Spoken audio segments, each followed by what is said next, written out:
The House will come to order. The Pledge of Allegiance will be led by Peyton Arndt, Mercy McCracken, Lincoln Degenhart from Weldon Valley School, Wildona, Colorado, guests of Representative Johnson. Please join us to this Pledge of Allegiance. I pledge allegiance to the flag of the United States of America and to the republic for which it stands, one nation under God, indivisible, with liberty and justice for all. Mr. Schiebel, please call the roll.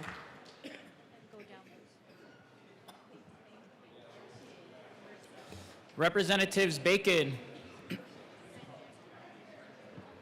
Right there. Barone. Basenecker. Bottoms. Bradfield. Bradley. Here. Brooks. Brown. Caldwell. Camacho. Carter. Clifford. DeGraff. Duran. English. Espinoza. Ferre. Flanell. Froelich. Garcia. Representative Garcia is excused. Garcia Sander. Gilchrist. Goldstein. Gonzalez. Hamrick. Hartsook. Jackson. Johnson. Joseph. Kelty. Leader is excused. Lindsay. Representative Lindsay is excused. Luck. Lukens.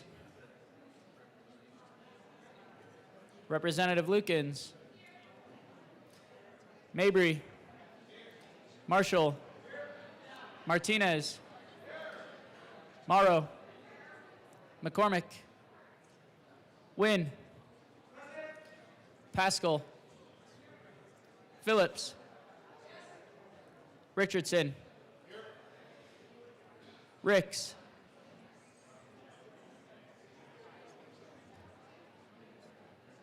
Representative Ricks is excused. Rutinell. Ryden. Sirota. Representative Sirota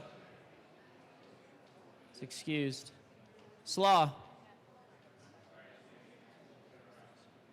Rep Slaw. Excused. Smith. Soper.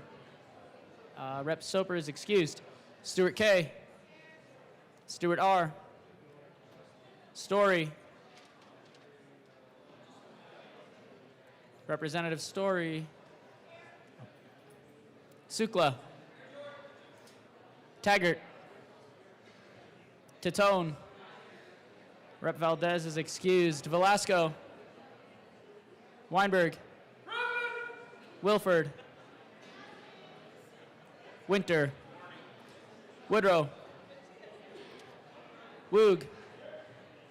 Zokai. And Madam Speaker.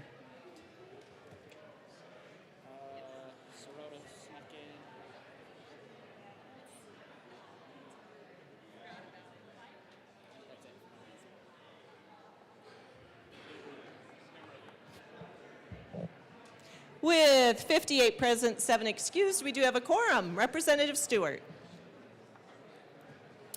Thank you, Madam Speaker. I move this morning that the Journal of Wednesday, February 4th, 2026 be approved as corrected by the Chief Clerk.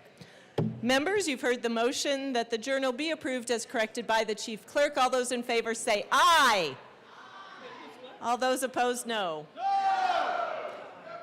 The ayes have it. The motion is adopted. Members, we are moving into business. I will ask you to take your seats.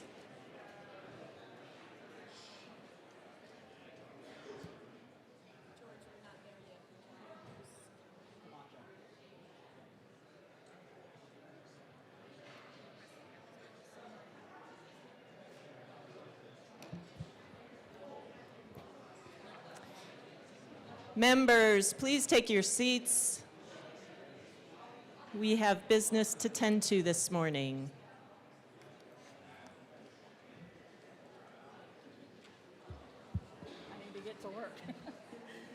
Madam Majority Leader. Thank you, Madam Speaker. I move to proceed out of order for consideration of resolutions. Seeing no objection, we will proceed out of order for consideration of resolutions. Mr. Schiebel, please read the title to Senate Joint Resolution 009.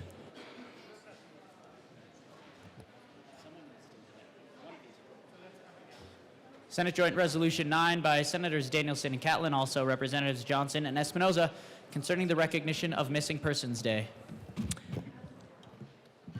Who would like to speak? Okay. Representative Espinoza. Thank you, Madam Chair. We move the resolution and ask that it be read at length. Please move it by its number. Oh, thank you. Resolution SJR 009, and ask that it be read at length. Thank you. Mr. Schiebel, please read our resolution. Whereas each year, hundreds of thousands of families are faced with what former President Ronald Reagan called the stark terror of a unique tragedy, a missing family member. And whereas every 40 seconds, someone goes missing in the United States, approximately 2,300 Americans are reported missing every day, and there are as many as 90,000 active missing persons cases in the United States at any given time. And whereas, as of January 1st, 2025, the Federal Bureau of Investigation reported 93,741 active missing person cases in the United States, with a large percentage being juveniles under the age of 21. Of those, 1,196 were reported missing from Colorado. And whereas children and adults go missing from their families for a number of reasons. They run away or wander and become lost. They disappear under circumstances indicating that their disappearance may have not been voluntary, or they go missing under suspicious circumstances indicating that they may be in physical danger or the victims of foul play.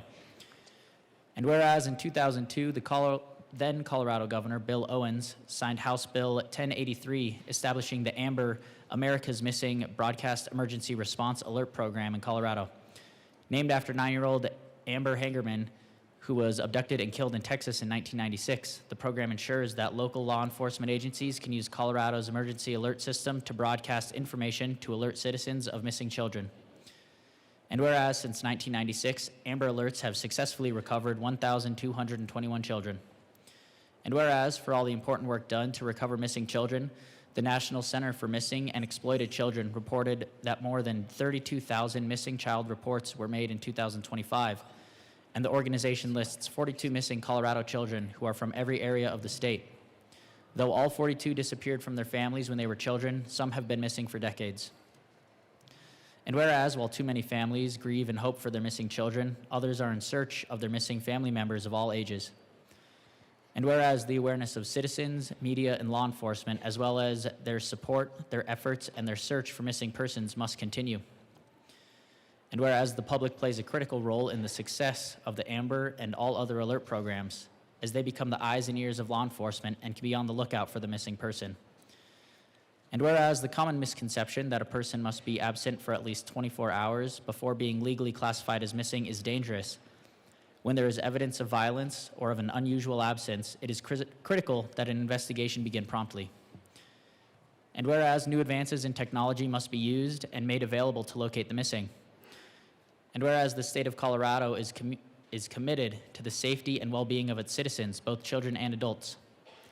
And whereas the recognition of Missing Persons Day in Colorado firmly embeds in our state calendar the importance of missing persons and their families and friends, and raises a level of awareness with other cities and states that have also designated a Missing Persons Day. And whereas the recognition of Missing Persons Day in Colorado offers a platform to plan events that will connect families with the resources they need to help identify and find their long-term missing loved ones. And whereas the recognition of Missing Persons Day in Colorado ensures that the family and friends of the missing know that they are not alone in this tragedy of uncertainties and lack of closure, which leads to extreme suffering and long-lasting effects on the health, finances, and relationships of those left behind. And whereas every missing person is someone's son or daughter, father or mother, brother or sister, partner or friend, and every missing person deserves to be searched for and found. Now therefore be it resolved by the Senate of the 75th General Assembly of the State of Colorado, the House of Representatives concurring herein, that we, the members of the Colorado General Assembly, recognize the epidemic of the missing in America as the silent mass disaster and empathize with the ongoing suffering of the families and friends of those who are missing. That we recognize the importance of raising awareness of the number of people who go missing in Colorado each year. That we applaud the committed efforts of families, law enforcement agencies, and concerned citizens who work to locate missing persons. That we encourage the continued support of worthy initiatives and private and public programs to increase efforts to locate missing persons, and that we hereby designate February 4th of each year as Missing Persons Day and support the goals and ideals of the day. Representative Johnson. Thank you, Madam Speaker. Yesterday marked the 10th year that the Colorado Bureau of Investigation has hosted Missing Persons Day at our state capitol. It's marked on February 4th because that's the day Kelsey Schelling went missing in 2013. Her killer was caught and convicted 8 years later. However, there are 676 people since January 1st of 2025 that are still missing. Many families never get answers, and they often never get justice. But we here today stand with them, with the communities, CBI, their cold case team, and all of our first responders who will not give up in searching for those loved ones.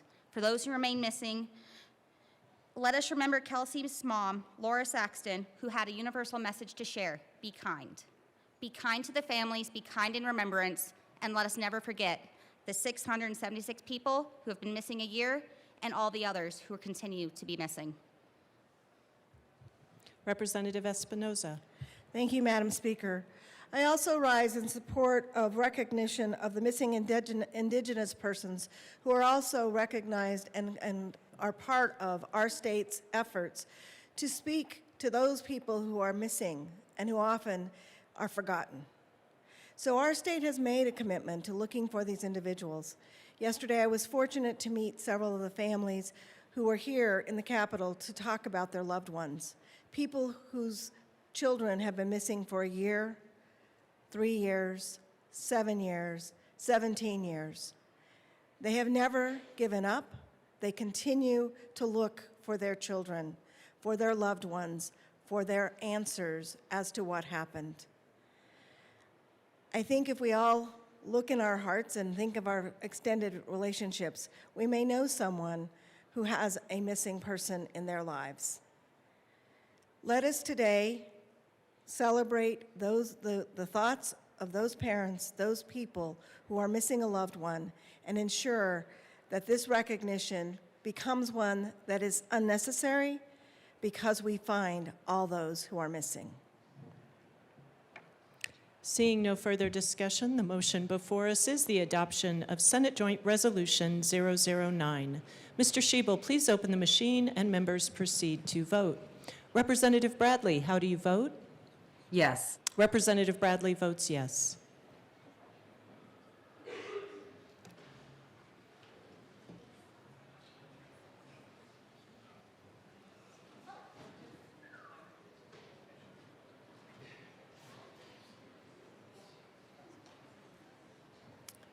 Representative Ferre? Representative Ferre is excused.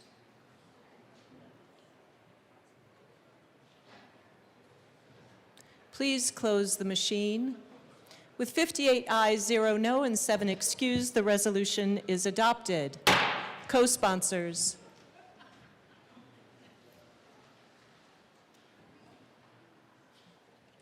Representative Bradley, co-sponsors.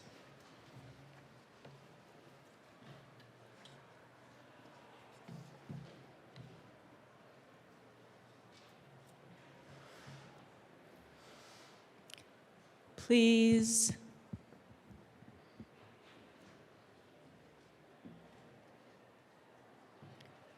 close the machine.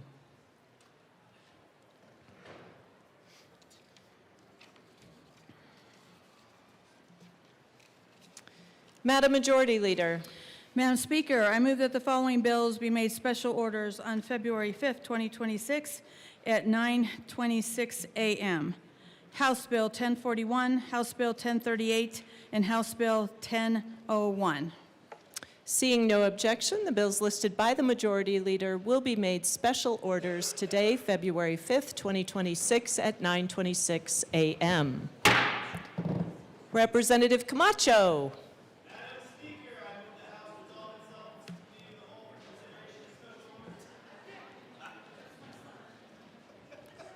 Seeing no objection, you have heard the motion. Representative Camacho will take the chair.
All right, colleagues, the committee will come to order. With your unanimous consent, the bills will be read by title unless there is a request for reading of a bill at length. Committee reports are printed and in your bill folders. Floor amendments will be shown on the screen on iLegislate in today's folders on your box account. Bills will be laid over upon motion of the Majority Leader. The court rule is relaxed. Mr. Schiebel, please read the title to House Bill 261041. House Bill 1041 by Representatives Basenecker and Pascal, also Senator Pelton B, concerning the use of an electronic vehicle record for a certificate of title and in connection therewith, repealing the requirement for a paper certificate of title. Speaker Pro Tem Basenecker. Thank you, Mr. Chair. It's an honor to serve with you. It is an honor to serve with you. I move House Bill 1041 and the Transportation, Housing, and Local Government Committee report. Colleagues, let's get off to a good start. If you could take your conversations to the side so we can hear our good colleague, the Speaker Pro Tem. Because this is riveting. Do you want me to go next, or are you done? Or what? Mr. Speaker Pro Tem. Thank you. Did you catch the motion? Are we good? Okay. All right, let's start again. One more time, Mr. Speaker Pro Tem. Thank you, Mr. Chair. It is still an honor to serve with you, and I move House Bill 1041 and the Transportation, Housing, and Local Government Committee report. That is a proper motion to the committee report. Thank you, Mr. Chair. My co-prime will tell you everything you want to know about what happened in our outstanding committee. Representative Pascal. Is there a button? It's on. Okay.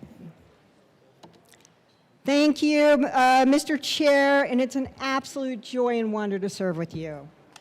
The committee report. We had one amendment to this bill. The amendment is, this is a bill about e-titles, registration, titles on cars, and the change was that previously it had said a lien holder in the bill as an entity that could request paper or e-title. It's now changed to any party to the transaction can request paper or an e-title. Is there any further discussion on the committee report? Seeing none, the question before us is the passage of the committee report. All those in favor say aye. Aye. All those opposed say no. The ayes have it. The committee report passes. To the bill. Representative Pascal. Thank you, Mr. Chair. This bill, House Bill 26-1041, electronic vehicle records. This is a bill that came out of the Transportation Legislative Review Committee and has been recommended by them. The intent of this bill is to allow for the use of electronic certificates of title for all transactions to reduce administrative burdens, delays, and costs for vehicle buyers, sellers, and the Department of Revenue. It ensures preservation of essential ownership and lien holder protections while enabling faster vehicle transactions and enhances security through electronic record keeping in a timely, accessible, and efficient manner. Who does this bill apply to? This bill applies to all individuals and entities involved in the sale or transfer of motor vehicles and off-highway vehicles in Colorado. This includes private buyers and sellers, licensed motor vehicle dealers, lien holders, financial institutions, and authorized motor vehicle agents. It also applies to transactions where one or more party may be located outside of the state. So a little context on this. We already have e-titles and allow e-titles. This is expanding the group of people that can access e-titles to include transactions that are done with somebody outside of Colorado and to include cash sales. You'll notice it doesn't have a fiscal note because we already have the software.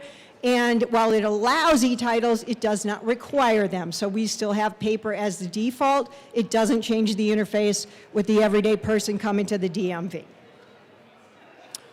Mr. Speaker Pro Tem. Thank you, Mr. Chair. Couldn't say it any better. This is a pro-consumer, pro-business bill. It just makes sense. It gives flexibility to folks if they still would require a paper title.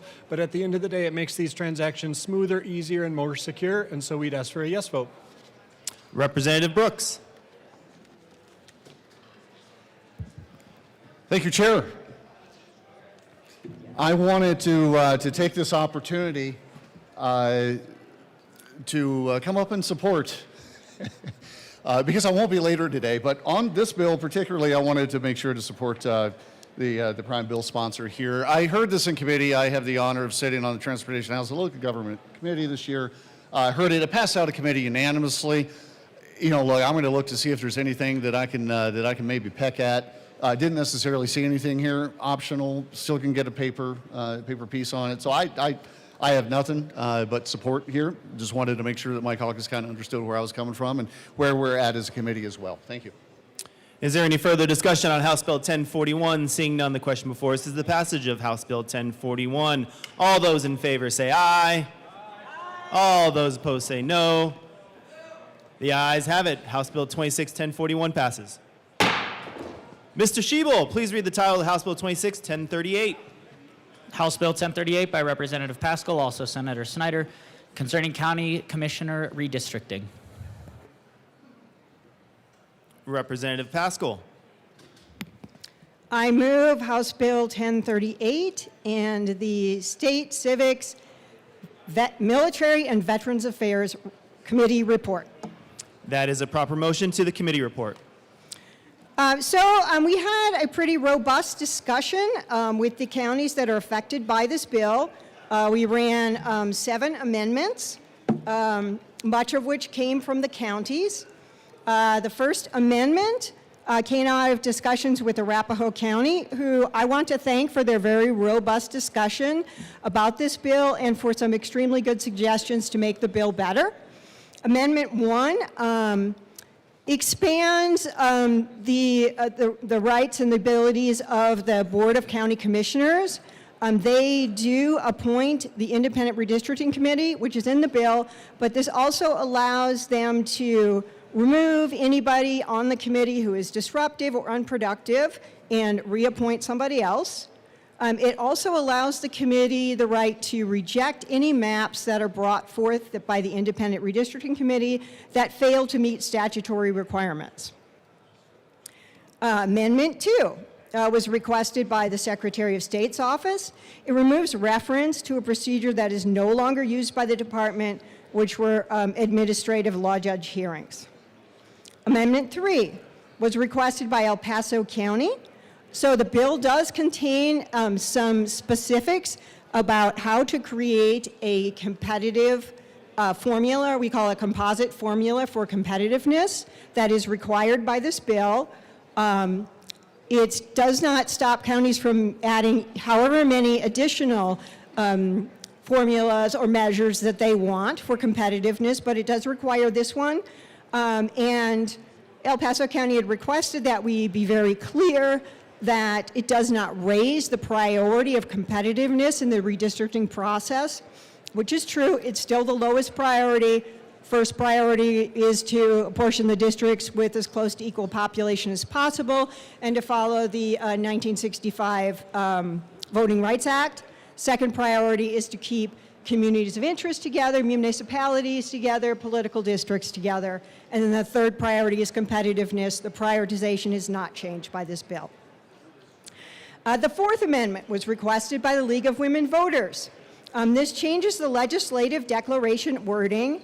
The meaning is not changed, but the wording is altered a little bit, so it doesn't preclude the use of proportional representation in the future, should we decide to adapt that. But in the model of proportional representation, you don't have districts. So it removed the words when you do districts and change it to if. Amendment 5. This was requested by Weld County. It makes explicit that an elector from the county may challenge a district map in court. This came up because of the lawsuit between League of Women Voters of Greeley versus Weld County, and there was some discussion through this whole process, ultimately went to the Colorado Supreme Court, but it wasn't explicitly stated that an elector does have the right to do that. Weld County requested that we make it explicit. We made it explicit. There was another amendment from Weld County that we did reject. That amendment essentially requested that we reverse the decision made by the Colorado Supreme Court last summer, and I did not accept that amendment.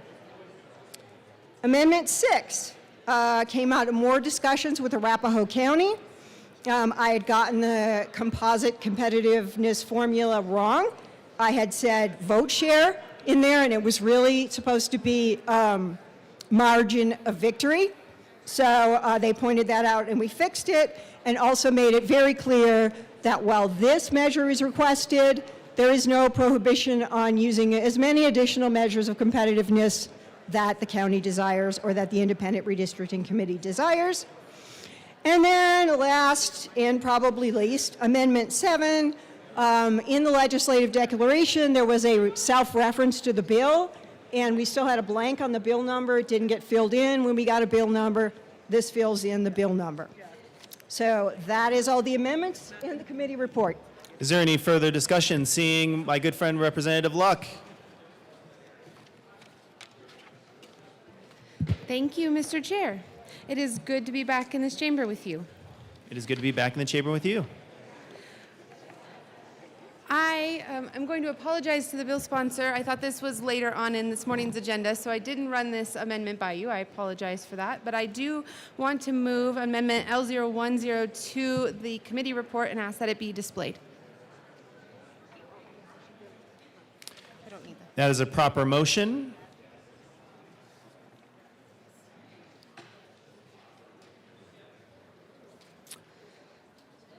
And Amendment L010 has been properly displayed. To the amendment. Thank you, Mr. Chair. This amendment is very straightforward. It is simply striking the word integrity from the short title that was added during the committee amendments. As it reads under the committee report, the short title for this act would be the County Commissioner Redistricting Integrity Act. And I am asking that it just be called the County Commissioner Redistricting Act. And the reason for that is not because I am opposed to integrity. It's not because I am opposed to the idea of people being forthright, transparent, honest, not engaged in self-dealing. It's because the way that this feels to some is as a slight, as if the way that many of our counties handle questions of this nature cannot be done without the question of integrity being brought forth, as if, so let me say it this way, we have 3 counties that up until this point could have decided their districting without an independent commission, just by virtue of an advisory committee. The suggestion of eliminating that advisory committee and eliminating the right of the county commissioners to make these determinations for themselves, coupled with the statement of integrity, suggests that those counties up until this point have acted without integrity. And that case, in my view, has not been made. And so I think that it is an unnecessary poke at those who have been trying to faithfully execute their duties under current law, and therefore I ask that it be struck, and for us just to focus on the fact that it is an act related to how county commissioner districts are apportioned. Thank you. Is there any further discussion on Amendment L10? Representative Brooks. Thank you, Chair. Just support for the amendment. Words matter. Anybody who has served in this role also took an oath of office, just like we all took an oath of office. So I think integrity to some degree should be presumed. Not necessarily needs to be called out. Necessarily needs to be called out in a fashion that can be taken as if to presume that there is a lack of integrity that already exists. So simple. It's a word that could potentially be taken the wrong way. By removing it, just clarifies that, then we're supporting these folks that have already been elected by their constituents. So absolute support for the amendment. Thank you. Any further discussion on Amendment L10? Representative Clifford. Thank you, Mr. Chair. I'm not sure why on earth we would ever want to remove the word integrity from law, but I request a no vote on this amendment. Representative Bottoms.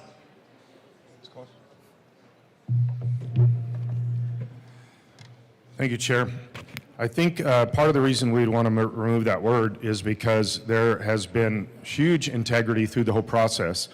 I got an email from the El Paso County clerk, and he wanted to make sure that from the original bill in 21-1047 that set up the guidelines for this. This is what he said. It said it should be shared that El Paso County was recognized by the state attorney general, who's a Democrat, recognized by a Democrat state attorney general for the great redistricting job that was conducted in 2023. That's integrity. That's called integrity. El Paso County followed House Bill 21-1047 that was sponsored by former Democrat Senator Pete Lee to the letter and was congratulated by said.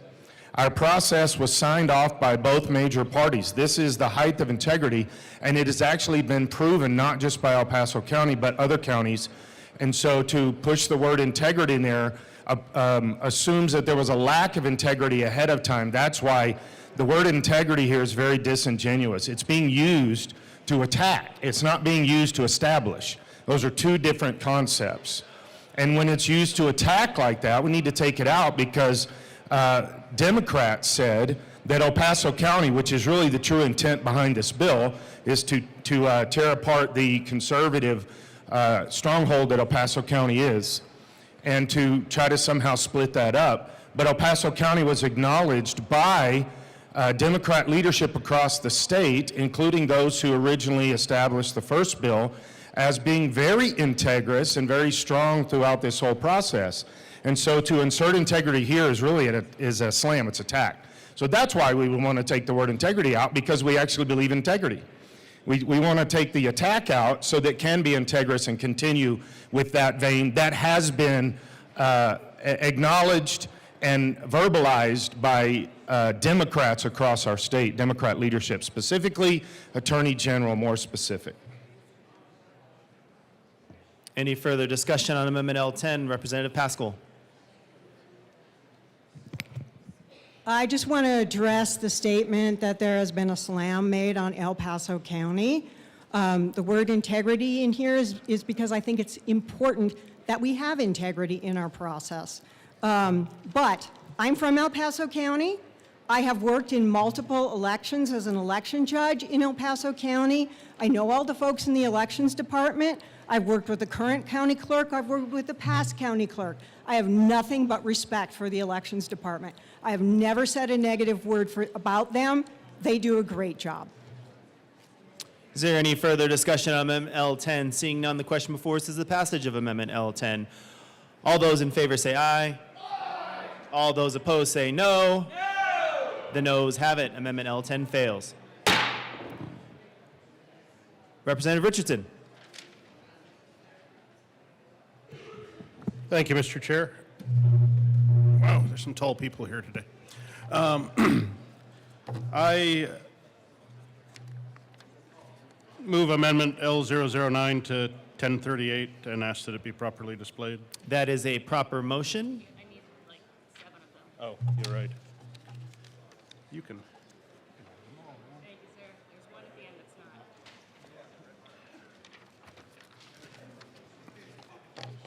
Oh, yes. And Amendment L8 is being properly displayed as of right 8. Amendment L8 has not yet been properly displayed. Oh, that is L. You say 9? You're doing 8.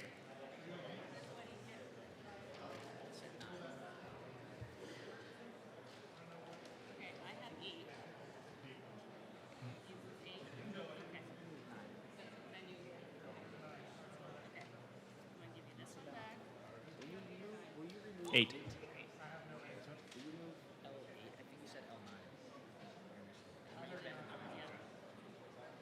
All right, Representative Richardson, we're going to say that's an improper motion. Can you remake that motion so we can all get on the same page? Yes, I can. Thank you, Mr. Chair. I apologize. Paperwork was a little out of order. I move L008 to House Bill 1038 and see That it is a properly proper displayed. motion, and L8 has been properly displayed to the amendment.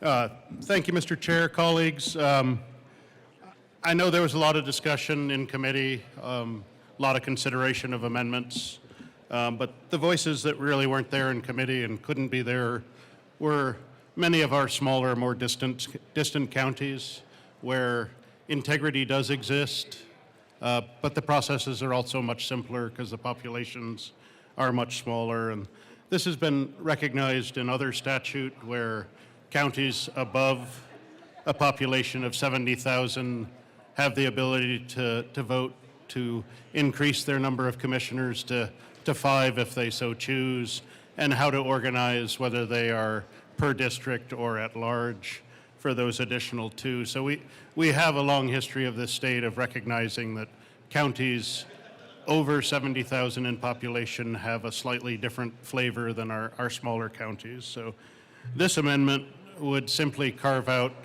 our small counties that, like all counties, redistrict only once every 10 years, keeping their process simpler and more familiar and a little less taxing administratively, and where we have seen no complaints in redistricting actions in the past. So I would urge a yes vote on this.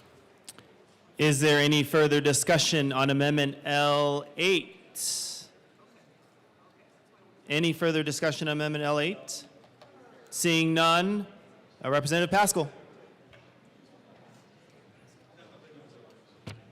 Sorry, I did not get a chance to listen to this because of all the conversation, so I'm not sure what's in it.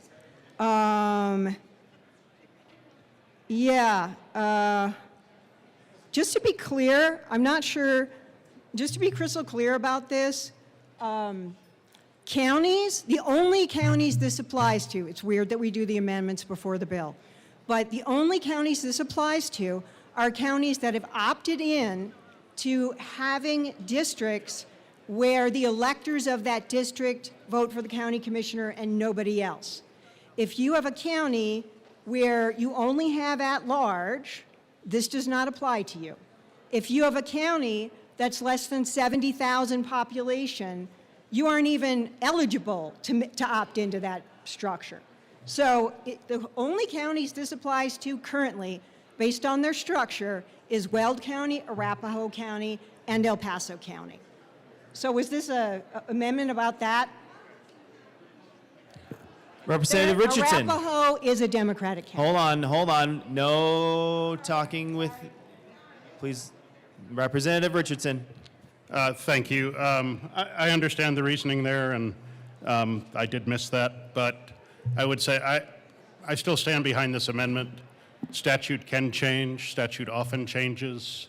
There could be a change in the future that allows per district voting. It comes up very often in public comment and public discussions, even in small counties such as the one that I was a commissioner in. So I could foresee a time in the future where even small rural counties were given the option of changing their structure to allow voting by district, not at large, and having this amendment would still protect those smaller counties from having to have a more arduous process to administer. So I would still urge a yes vote.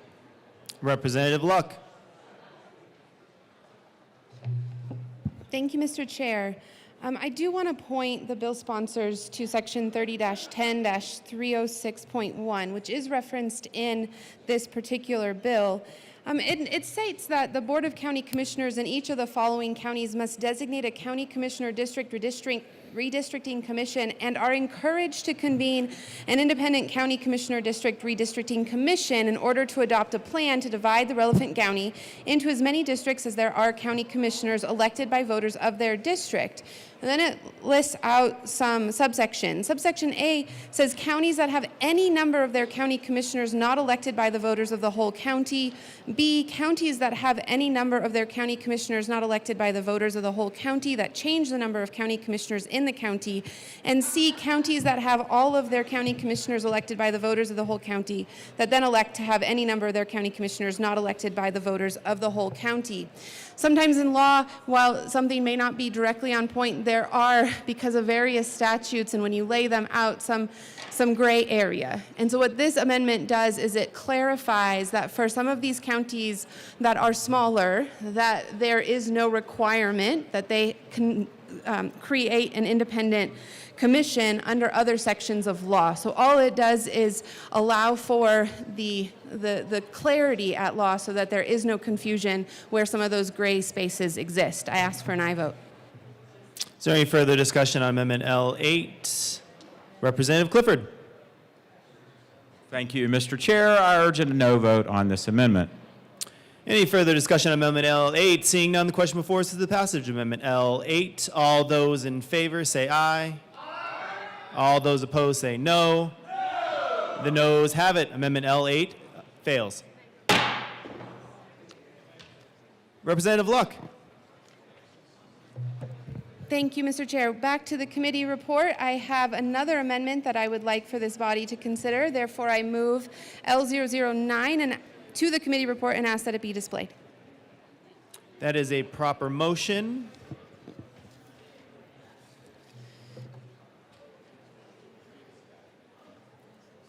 And L9 has been properly displayed. Representative Luck to the amendment. Thank you, Mr. Chair.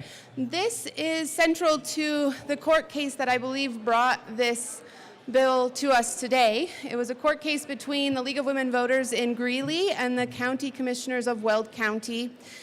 The court case, as has been referenced by the bill sponsor, resulted in a finding for the petitioners, and part of that was a discussion related to home rule and its application to this matter. The county of Weld is a home rule county, and they made the argument that they should not be subject to this statutory scheme that was created in 2021 because how much more central to the question of local control is the idea of determining who represents you locally. They argued that it was not a matter of statewide concern. That being said, the state court, the Colorado Supreme Court, found actually against them and stated that they are still obliged, quote, they are still obliged to comply with any mandatory county functions required by statute. The redistricting statutes employ mandatory, not permissive language. Now, to me, that reading makes an application to the statute that is currently on the books not as a determination that this is a must, but more in terms of that we as a body must apply it to them, but more that whatever we create as our statute must be applied to them. And so I am asking that this body alter our rules such that the court's interpretation will also change and exempt home rule counties. Home rule counties should be able to determine who leads them and under what creation those districts are defined. It was brought out in committee that the people of Weld County, if they have an issue with the way that their county commissioners determine districts, are enabled to put forth a request to change the home rule charter to adopt a scheme like this. But that the state should not be the body that imposes upon the people of Weld, who have exempted themselves from many of these types of regulations by adopting a home rule charter. And so they should continue to possess that power of determining their own self-governance. Self-determination is core to any form of Republican or Democratic system. And therefore, I ask for an aye vote on this amendment, which will restore self-determination to the people of Weld County. Thank you. Representative Barone. Thank you, Mr. Chair. So I come in support of this amendment, of course. Weld County is my county. My commissioners talked to me about this as well. Home rule is very important to us. There's only 2 counties in the state that have home rule that have been voted in by the people of the county, by the commissioners, and it basically gives us as a county and the commissioners the right to choose what we need for our counties. Of course, accordance with the law, the state law. So this would go, I'm afraid this is going to just surpass that. I'm afraid this is going to null and void our home rule county, and that's not what we want. So I honestly support this amendment. Thank you. Any further discussion on Amendment L9? Representative Richardson. Thank you, Mr. Chair. I support this amendment. Having served as a local school board member and as a county commissioner, and now here at the legislature, it is painfully obvious that all the good ideas in the world don't generate from this building, and that we have to respect those that are doing the work and those that have made decisions on how their communities are going to run. I think supporting home rule is the right way to go. I mean, we've heard several times already this session some angst and friction with decision making that affects our state from the federal government. I think we should respect that same angst and friction exists in counties in relation to the state, and respect the rights of folks that have gone forward with home rule to actually exercise home rule. So please support this. Representative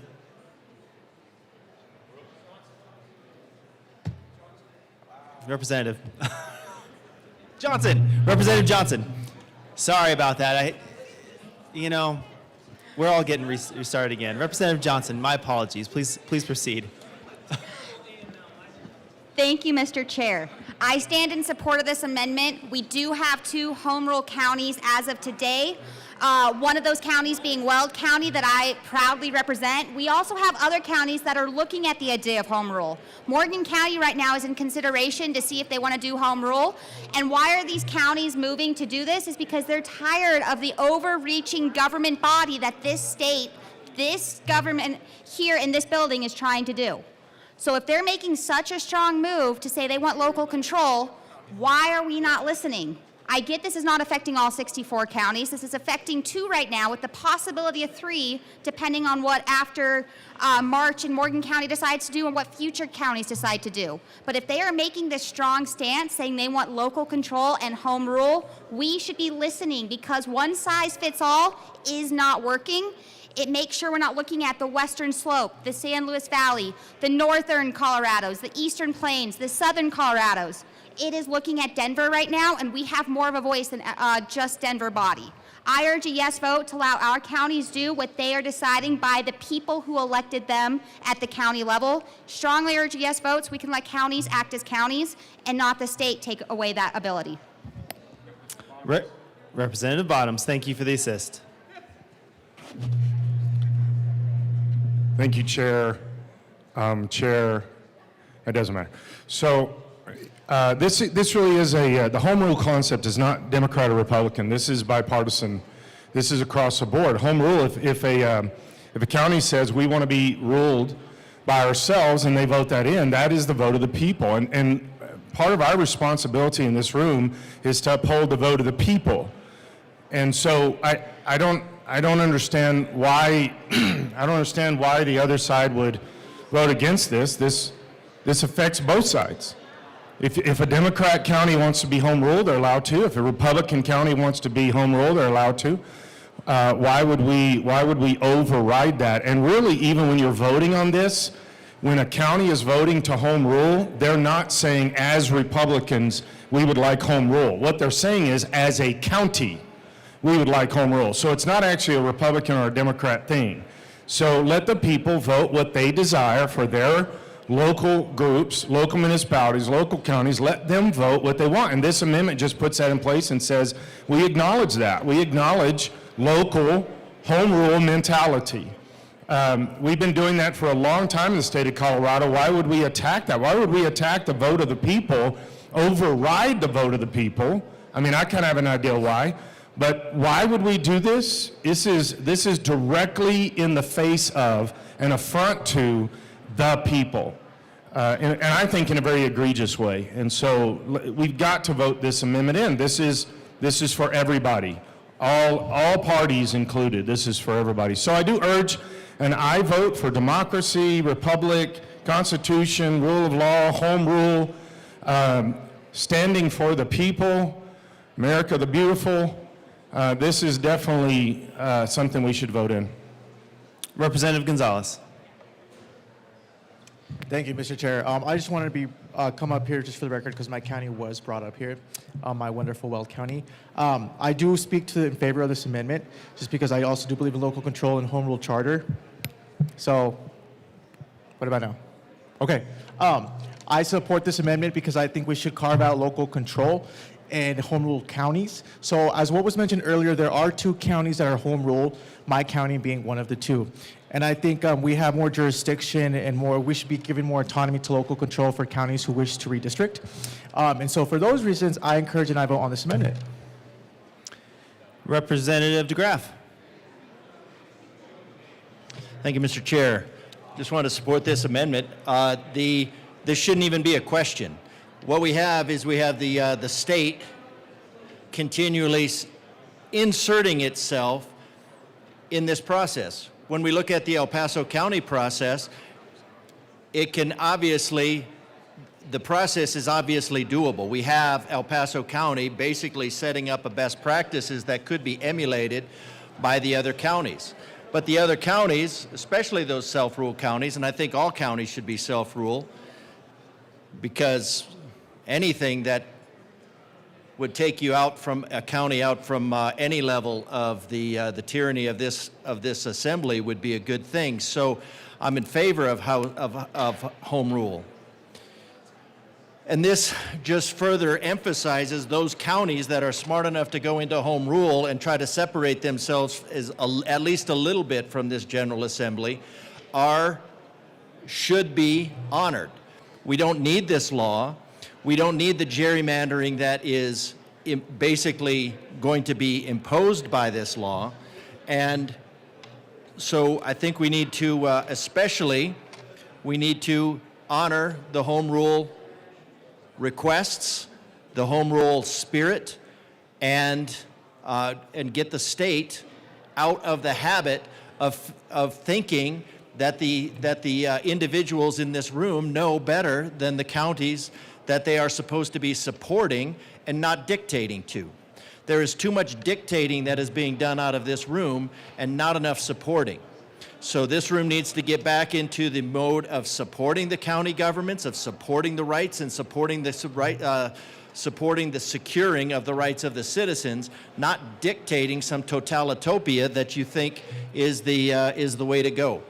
The counties can do just fine without the counties can do just fine by themselves. And if they have a question, they can go to a county like El Paso County and they can see how to do this process, how to make it work successfully, how to make that happen. Not every problem needs the solution of the state, because the only thing that this body does with bad legislation is try to fix it with worse legislation. So this is a good amendment.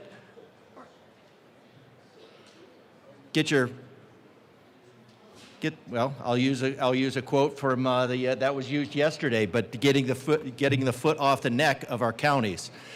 Thank you. Representative Sukla. Thank you, Mr. Chair. Well, sitting here all last year, I heard multiple times when the Republican side would say, when there was a bill going through, and we would say, well, can we just carve out, because you're going to be hurting the rural counties, so can we carve that out of the bill? And then what I always heard, the response was, no, we're making the laws that is for throughout the state. It's not, and that's why we got to do that. We've got to make sure that the laws apply to everybody and not just the rural areas or not the rural areas, what they say. So if that's the case, why are we now all of a sudden saying that we need to carve out 3 counties? Isn't that just the opposite of what we've been saying on every bill last year, that we tried to say, no, you're going to hurt the rural counties, so you can't carve out counties?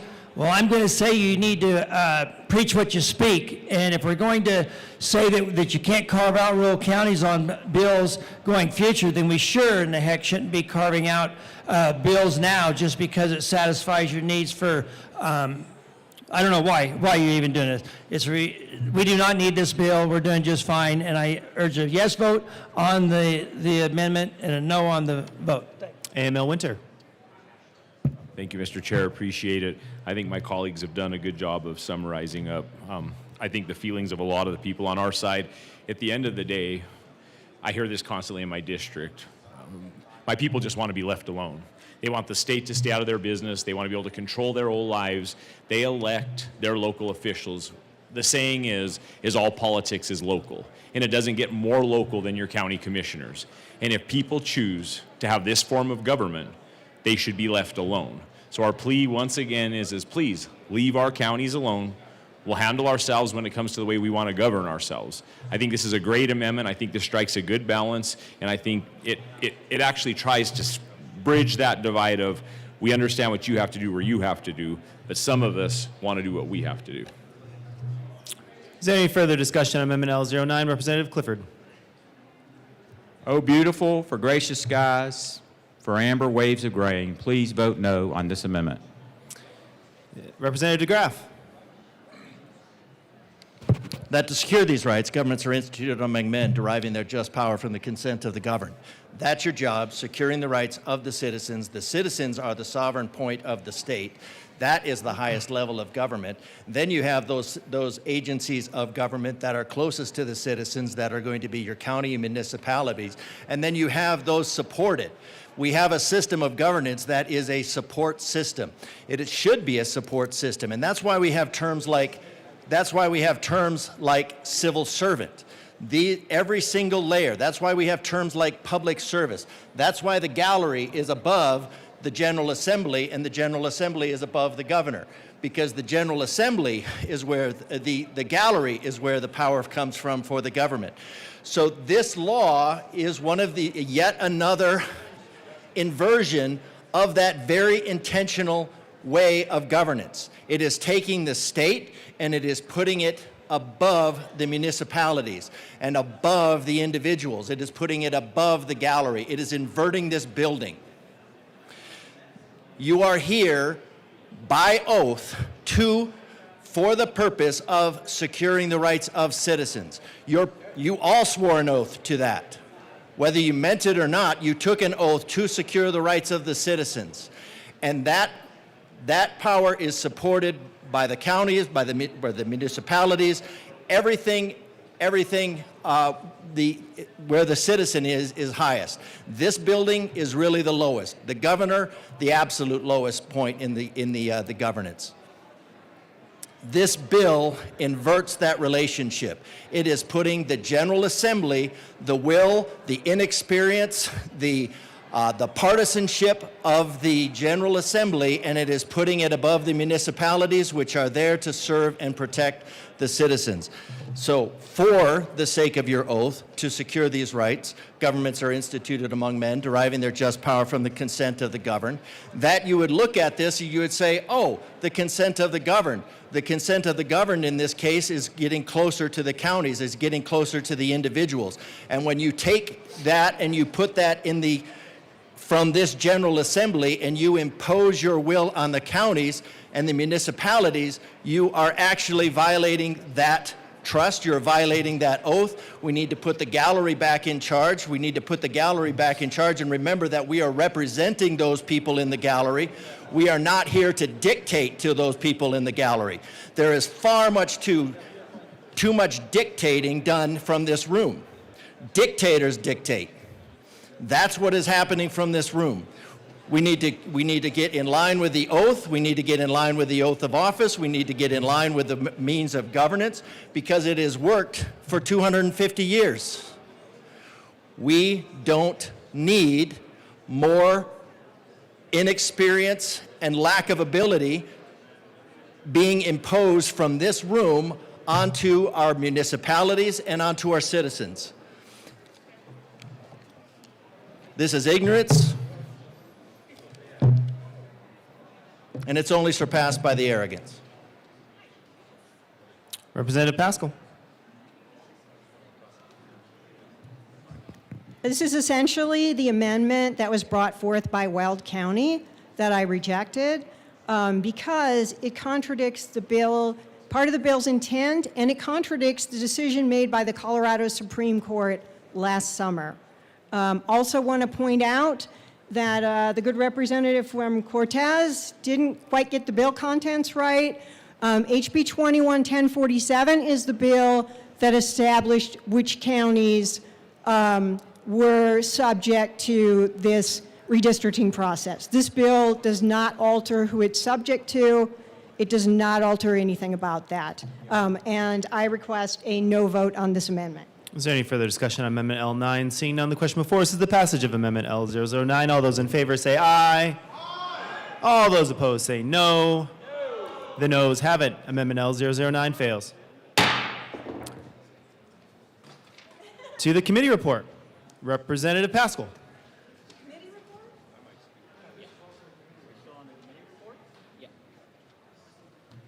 So do I move it again? No. Okay, I request an aye vote on the committee report? Is there any further discussion? Okay. Nope. Representative sorry. Marshall.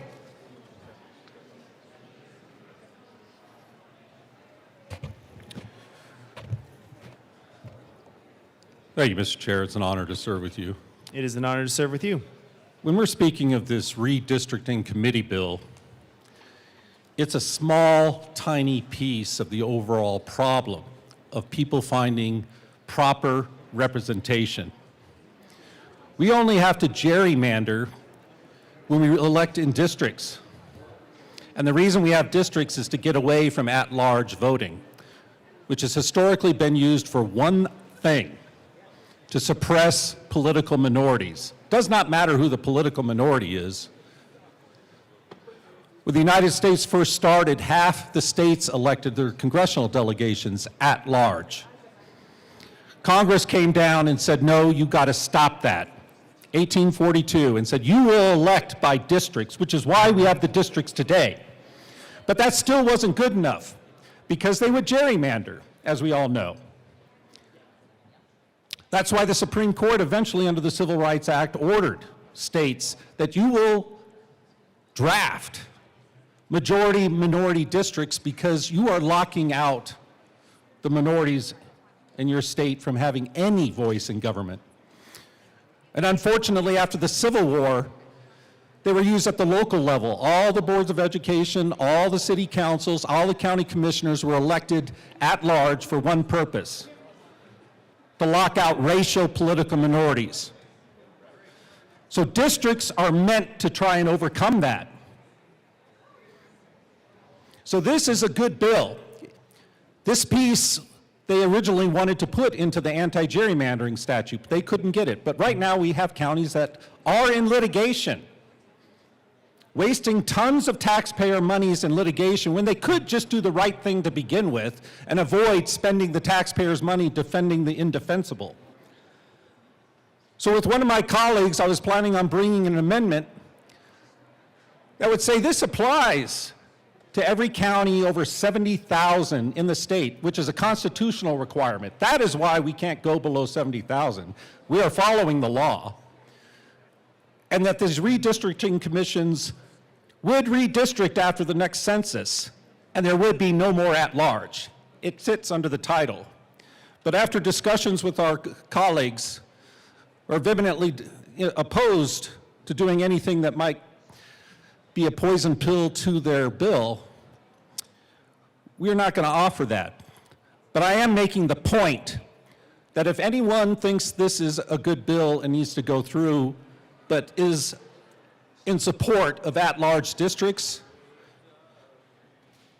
the hypocrisy can be smelled from 100 miles away. Thank you. Just a reminder to all colleagues, we are still on the committee report. AML Bacon. Thank you, and thank you, Mr. Chair. The reason why I'm speaking to the committee report, because this is an opportunity to, since there is one, amend the bill. And I just want to speak to what we just heard from my colleague from Douglas County, as well as my colleagues from Arapahoe and from El Paso. We really wanted to tell you all and expand upon why this bill is important when it comes to creating seats and when it comes to representation. And so all I'd like to do is point out that this bill is about being sure that we can do as much as we can to get to neutral districts in a way that all voices can be included, particularly in choosing their elected officials. And when we use the term minority, yes, I think people understand what my community's background is with that, but that also means political minority as well.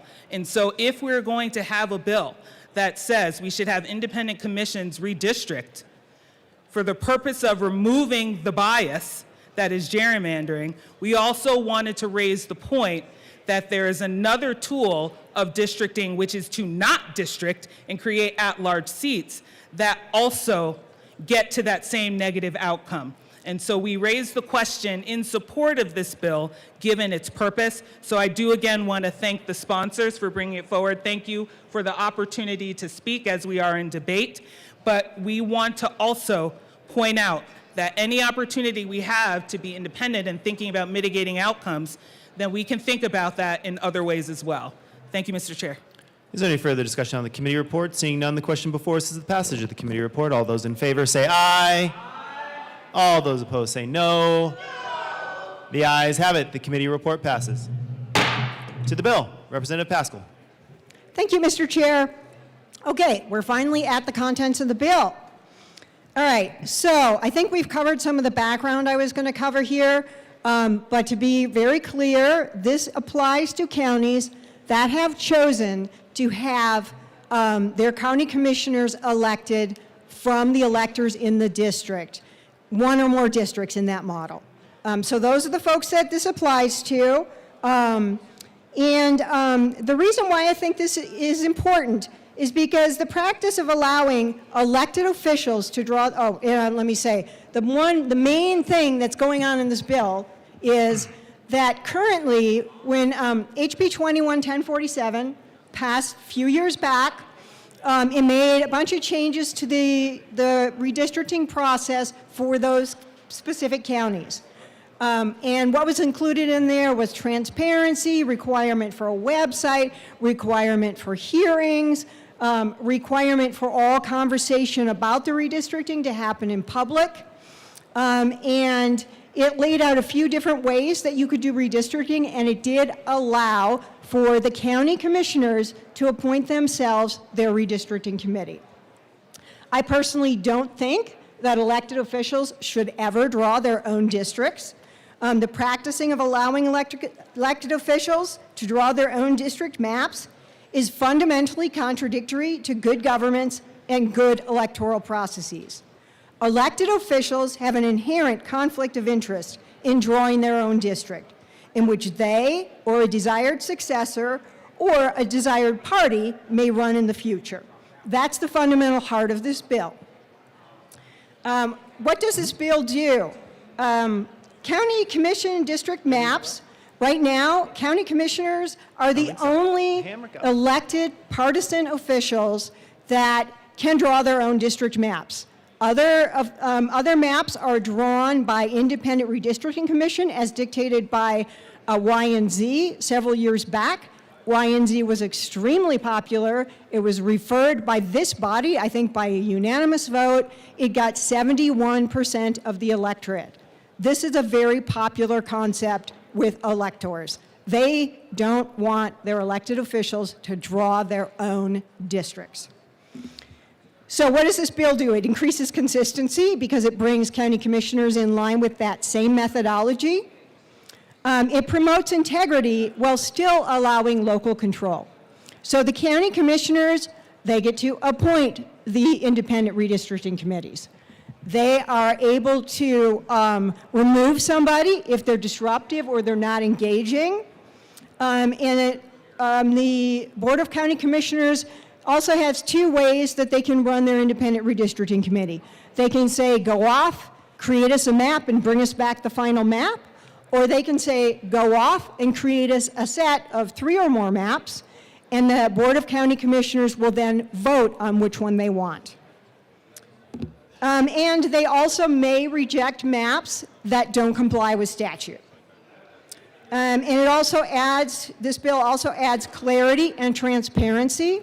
So the competitiveness formula required is required to be put in public notice on the website or however they notice the public to it and take public comment on it before it's used. So it's adding on to HB 211047 that was very much about transparency and about doing this in a fair way. 1038 does not do the following. There's been a lot of confusion with other bills that have floated around about county commissions. It does not make any changes to when county commissioners redistricting happens, when it can happen or when it must happen. No changes to timeline. It does not alter the structure of boards of county commissions or the method by which board members are elected. This bill does not do that. It also does not, even though we discuss the competitiveness formula, it does not raise the priority of the competitiveness factor in redistricting. It is still the lowest priority. With that, you should have this piece of paper. It's blue and white. Hopefully it's made it around, and you can refer to that while you're thinking about this bill. And I would say in closing, if you believe that elected officials should not be drawing their own districts, this is an aye vote. You should be voting aye. I urge an aye vote. Does my co-prime want to say anything? Representative Clifford. Good bill, vote yes. Is there any further discussion on House Bill 1038? Representative Garcia-Sander. Thank you, Mr. Chair. I wasn't going to speak on this, but I felt compelled after hearing Weld County be brought up. So Weld County had drawn their districts and had been sent back after a lawsuit, been sent back to redraw their districts. And it was interesting because I went to some of those hearings regarding the redistricting, and Weld County is a county that's represented by a conservative board, and there were several people, quite a few people in the audience who spoke on the redistricting, who spoke about being in the minority in Weld County and how they aren't being heard about their intentions with the redistricting. And I wasn't going to speak at that time either, but I felt compelled to go down and speak, I guess, as a member of this body and as a resident in Weld County, saying, wow, it's really interesting when you feel like you're not heard, right? I mean, if the intent is to make sure that people are feeling heard, you want to rely on your representation, your representatives, and I just found it very ironic that it was brought up that people don't feel heard. And in this body, where we want people to feel heard, there's definitely a minority that doesn't feel heard. And when this is a bill coming with no bipartisan support and amendments are rejected over and over again, we're not being heard. And that's unfortunate for the citizens in Colorado and for our counties. Thank you, Representative Garcia-Sanders. Just a reminder for our colleagues, it's general practice in this chamber to allow the sponsors of the bill to speak last. Before I call the sponsors, if you could just get my attention if you'd like to speak in the future, that'd be much appreciated. Representative DeGraff.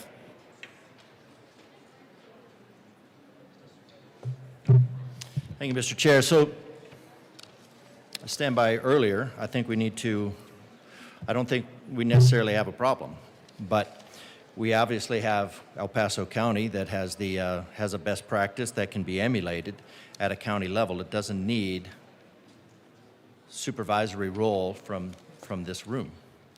And what's funny to me is I look at this picture that's on this flyer that looks like it's going to be just clearly apportioned. And these types of things are just generally to gerrymander. The Board of County Commissioners of each of the following counties will convene a county commissioner district redistricting committee. So the county commissioners are going to appoint a commission. So that's no different than saying we're going to appoint some contractors. We're going to appoint. So let's look at the commission. And appointing the members of a commission, a Board of County Commissioners is encouraged to.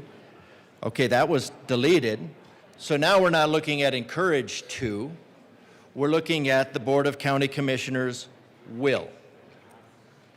So that is a dictate. That is a direction. Appoint persons who accurately reflect the political affiliations. And so obviously we're talking about political affiliations here because we're talking about political districts. So we're going to eliminate the political affiliations here. So this kind of gets to my colleague's area of concern, which is what this bill is actually intended to do. So we're going to get rid of the political affiliations of the residents of the county, including the unaffiliated residents. So we're not going to concern ourselves with that. And now here's a part that I thought was good. Appoint persons who are accurately reflect the county's racial, ethnic, gender, and geographic diversity. Okay, how are you going to do that? That is just essentially lumping people together into political affiliation by the color of their skin. That is pretty specifically forbidden in the Constitution. So it's good that we got rid of that. But down here is encouraged to appoint persons who accurately reflect the county's racial, ethnic, gender, and geographic diversity. So which one did we get rid of? Which category did we get rid of in the delineation, in the breaking up, or I guess demarcation? What one did we get rid of? We got rid of political. And then we replaced it with racial, ethnic, gender, and geographic diversity. So now what we're doing is we're preferencing things that are basically forbidden by the Constitution of Colorado.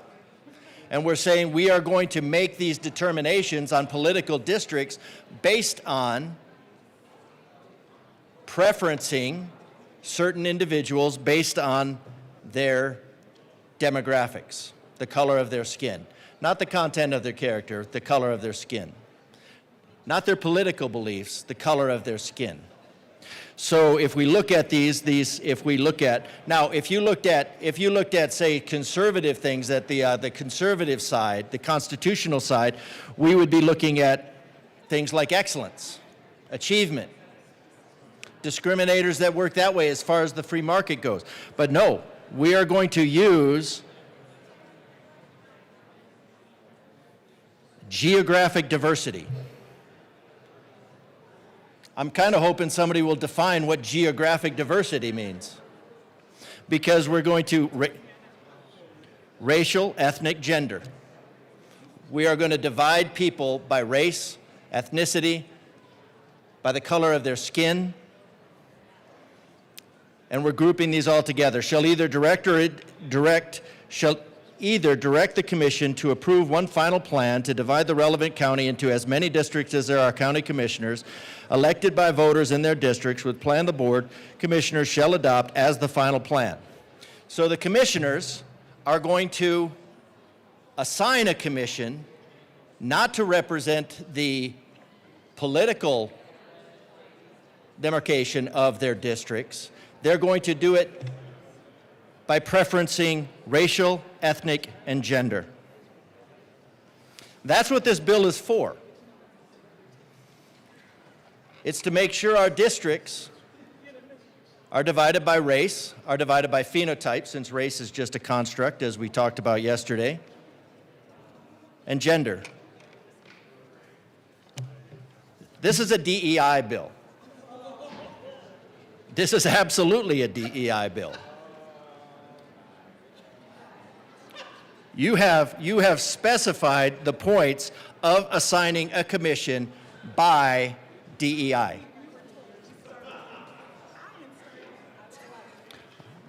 The bill started it. I'm just reading the bill. So the county commission is going to appoint a commission to figure out the political lines of a county, but not by political affiliation. They're going to do it by physical characteristics and ideology. So, I mean, I understand why you would balk at that being revealed as a DEI bill, but the fact remains it's a DEI bill. I recommend a no vote on this. The purpose of a bill like this is just to continue to divide the state and plunge it into the dysfunction that the majority of this body has subjected the state to, and why we are billions of dollars in debt, why the economy is faltering, why we have people fleeing the state. This bill is to promote that end. Representative Richardson. Thank you, Mr. Chair. I'll be brief. I represent all of 4 counties, parts of 3 others. One of those 3 is El Paso County, represent about half the landmass and a small fraction of the people in the rural areas. But this is a county that seems to have triggered this bill, a county that has redistricted in the past to ways that has earned praise, as my colleague from Southern Colorado Springs mentioned earlier in the note from their clerk and recorder. And that county opposes it, that their leadership does. So I would ask you to do the same and vote no on this bill. Thank you. Representative Pascal.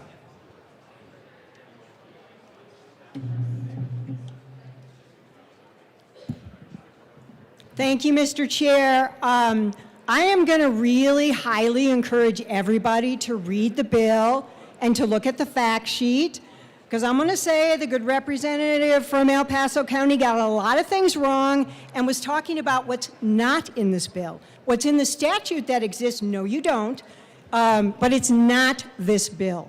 And, I urge an aye vote. Representative DeGraff.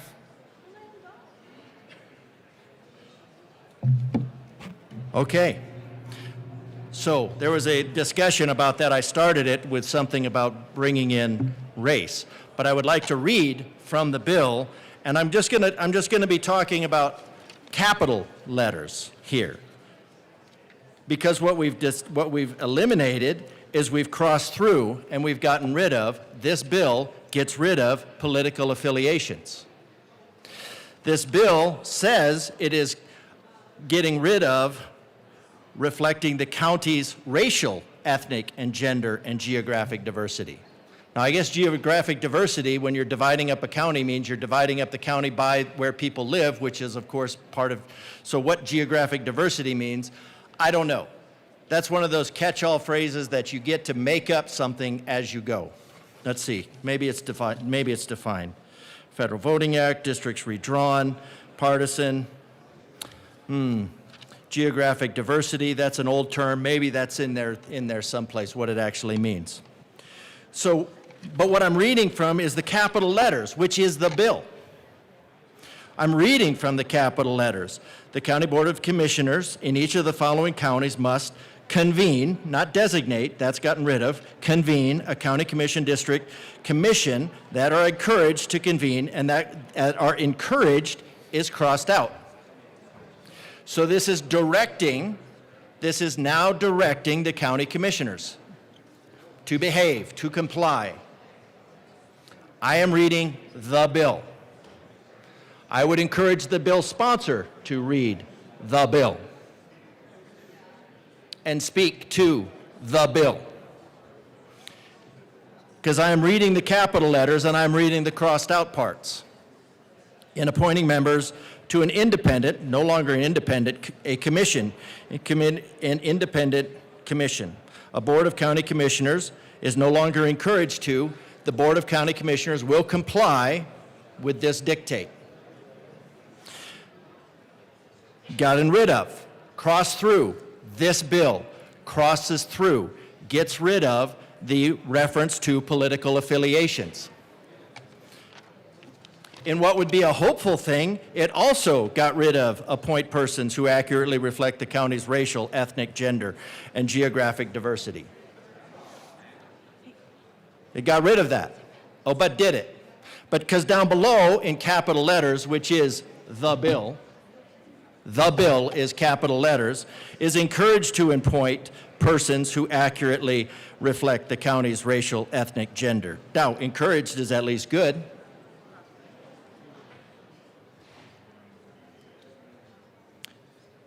But it's still defining the members, by physical characteristics.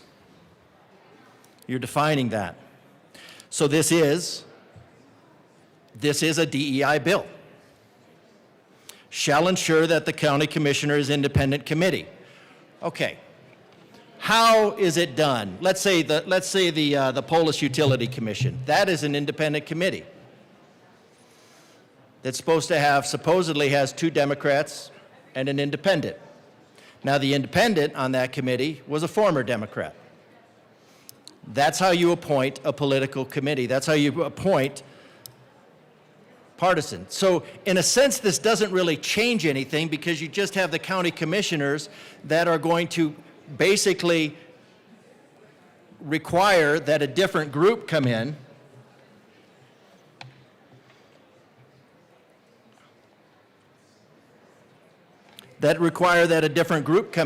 and do this. That's all. So, let's see. Equal number of members who are affiliated with the largest party, affiliated with the second largest party. But why are we getting back to this DEI part? That's what I'm curious about. So, I don't like the bill. I mean, I think it's got some merit.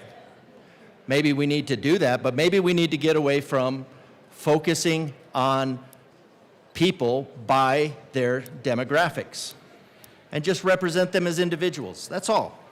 That's all. So I ask for an aye vote on the bill. Maybe we can get to a point where we can all do it.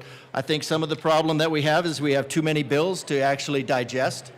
And so I think this should just go back and we should rework it until we're at a point where we're comfortable with assigning something for the counties to do. Is there any further discussion on House Bill 1038? Seeing none, the question before us is the passage of House Bill 1038. All those in favor say aye. Aye. All those opposed say no. The ayes have it. House Bill 26-1038 passes.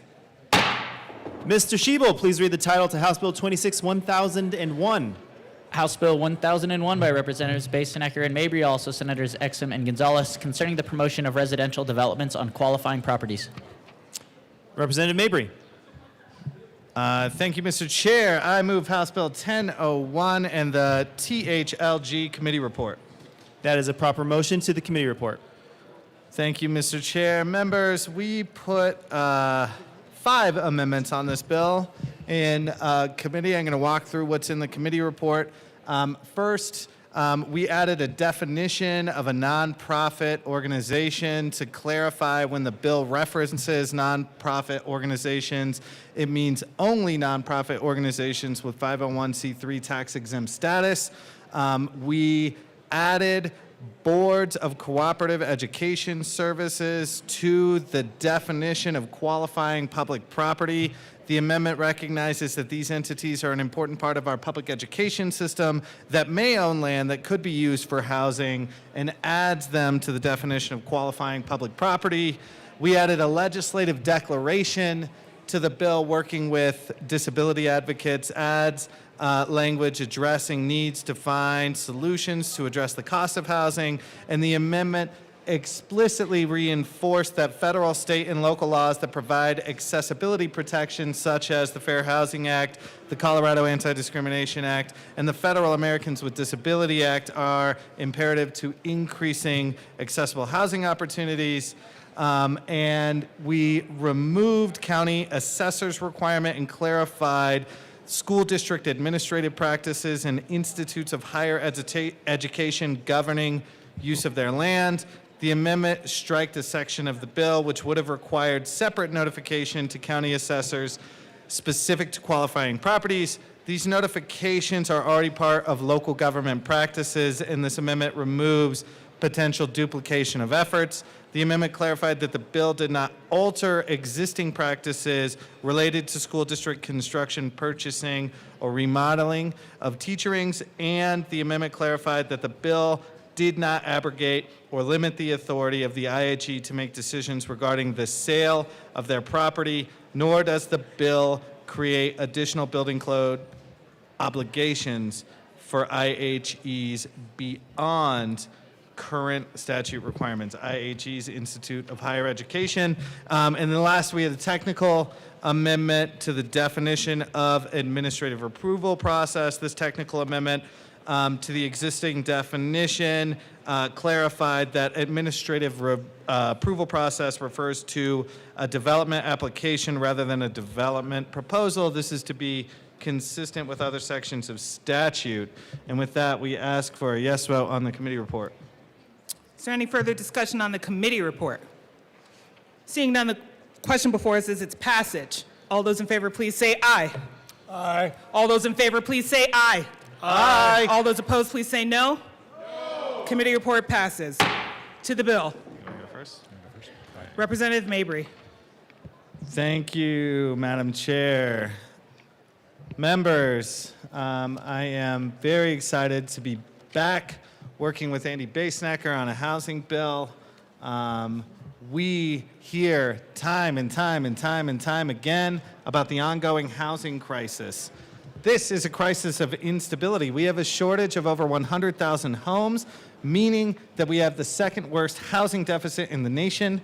Families working, individuals working 2 or 3 jobs are still being priced out of their homes. I see that every day through my work representing renters in our communities that are struggling to keep roofs over their heads. Tens of thousands of households face eviction every year, and it is because there is not enough affordable housing for our neighbors to live in. The reality is our system has failed to keep up with the needs of our communities. I say time and time again that my generation is the first generation since World War II to be worse off than my parents' generation, and one of the ways that that is best exemplified is in housing. I saw a stat this week that said the average first-time home buyer is in their 50s. That is a travesty. People in my generation should not be priced out of home ownership, and that is why we are bringing this bill. It's part of an all-of-the-above affordable housing providers to build housing that is desperately needed in our communities. And I gotta say, I'm proud of the work that we've done over the past few years, not only to stabilize tenants, but also to incentivize the building of more housing. We have seen some fruits from that work. I know a lot of us have seen reports in the Denver Post about rent prices going down compared to the years before. In fact, looking at 2022 levels, I'll point out in particular that I'm proud that that has happened in spite of the fact that we passed bills that we were told would increase the price of rents. We have shown here in Colorado that we can protect tenants, incentivize building, and drive down the cost of housing, but we have not done enough. Schools and nonprofit institutions are interested in developing housing for their communities. That's why, if we want them to step up and be part of the solving the problem, we need to get rid of unnecessary red tape that is in their way. And I'll pass it to Speaker Pro Tem Basenecker to dig in more. Mr. Speaker Pro Tem. Thank you, Madam Assistant Majority Leader. It's an honor to serve with you. It's an honor to serve with you, my friend. Thank you, members. This bill represents a multi-year effort to address our state's housing crisis. And I say crisis because in my neck of the woods, that is very real. 80% of the residents of Larimer County, where I live, where my family lives, where I have family members and friends who are trying to find housing, 80% of the folks who live in Larimer County cannot afford a home based on the median home sale price in my jurisdiction. I wish we were unique in terms of the number of folks that impacts in my county, but it's true for your counties too. And I think we all recognize the challenge that affordability faces for families who are just trying to get ahead, just trying to have a handhold on what we've often called the American dream of home ownership or finding an affordable rental. Every year, Colorado State University graduates some of the best and brightest in our state. And every year, I have to look at those students and say, thank you so much for coming to Fort Collins. We wish you could stay here. There's no place for you to live. Good luck finding an affordable rental. Good luck finding a home to purchase. It is not just a housing issue, it is an economic issue for our state. As we consider how to effectively and affordably house the next generation of workforce that will care for those folks in their 50s who are buying their first home today. This year's bill represents a very targeted approach to speak to these affordability issues in our state. It simply states that if you are a public housing authority, building deeply affordable housing in our communities, if you are a nonprofit that is building affordable housing in our communities, if you are a transit agency that owns underutilized land, or if you are a public school or a public university in the state of Colorado, that you have the ability to access an administrative review process to be able to bring forward affordable housing. Those processes, for what it's worth, are roughly 28% faster than the traditional land use development review process.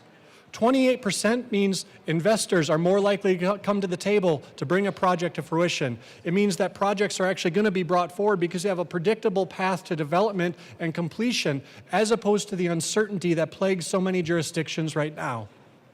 I know our local governments are working hard on the issue of affordable housing, but it is not enough to solve this jurisdiction by jurisdiction. Housing in the state of Colorado and the shortfall we face is a statewide concern that requires action at the regional and statewide level. One jurisdiction can solve this problem, but if the neighboring one does not, it just exacerbates the problem across jurisdictional lines.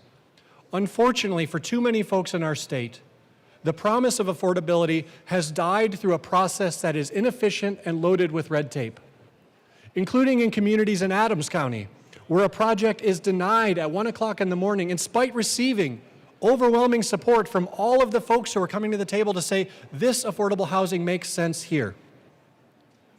When that happens, we perpetuate so many historical truths about where we are willing to house certain populations in our communities. We say affordable housing, but not here. Affordable housing, but not for them. Affordable housing, but not like that. And at the end of the day, the problem continues forward. Colleagues, it is on us to speak to this problem and present meaningful solutions. No one housing bill will solve our state's affordable housing crisis. But if we do not act, nothing will change. And this bill represents a meaningful step forward that we can bring to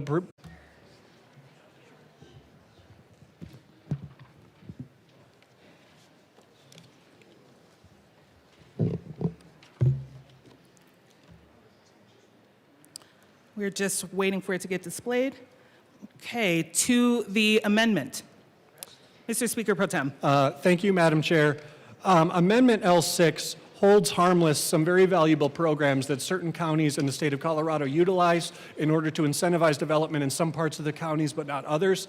These transferable development rights programs are highly effective in making sure that you can offset a developer's interest in developing in one area by incentivizing certain densities elsewhere for a different property.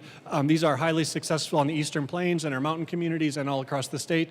They're working, and we want to make sure that they're not impacted by the bill because this process is working great, so we'd ask for a yes vote. Is there any discussion on L6? Representative Johnson, you ready? Representative Johnson.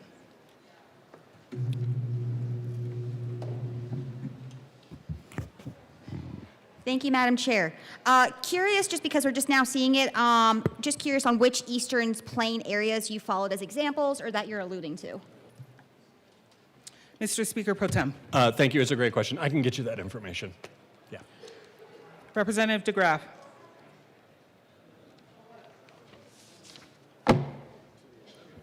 To the amendment. So the amendment that we're just now seeing, and we know that these things can greatly change, not really getting a great answer on what transferable development rights program means, an enacted local land use program that authorizes the transfer or sale of real property development rights as a part of land use planning strategy that aims to achieve conservation, growth management, affordable housing, or other policy objectives.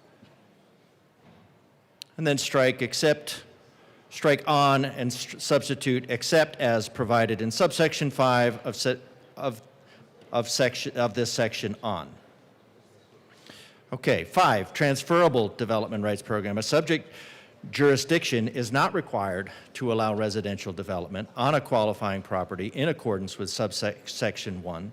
This section of the subject jurisdiction implements transferable development rights program on the qualifying property, and the transferable development rights program includes a policy of affordable resident housing that is restricted in ownership and in occupancy in perpetuity by a deed restriction, covenant, or mechanism that is provided in that subsection. So this is a pretty substantial amendment. I mean, it seems like it's pretty substantial to me.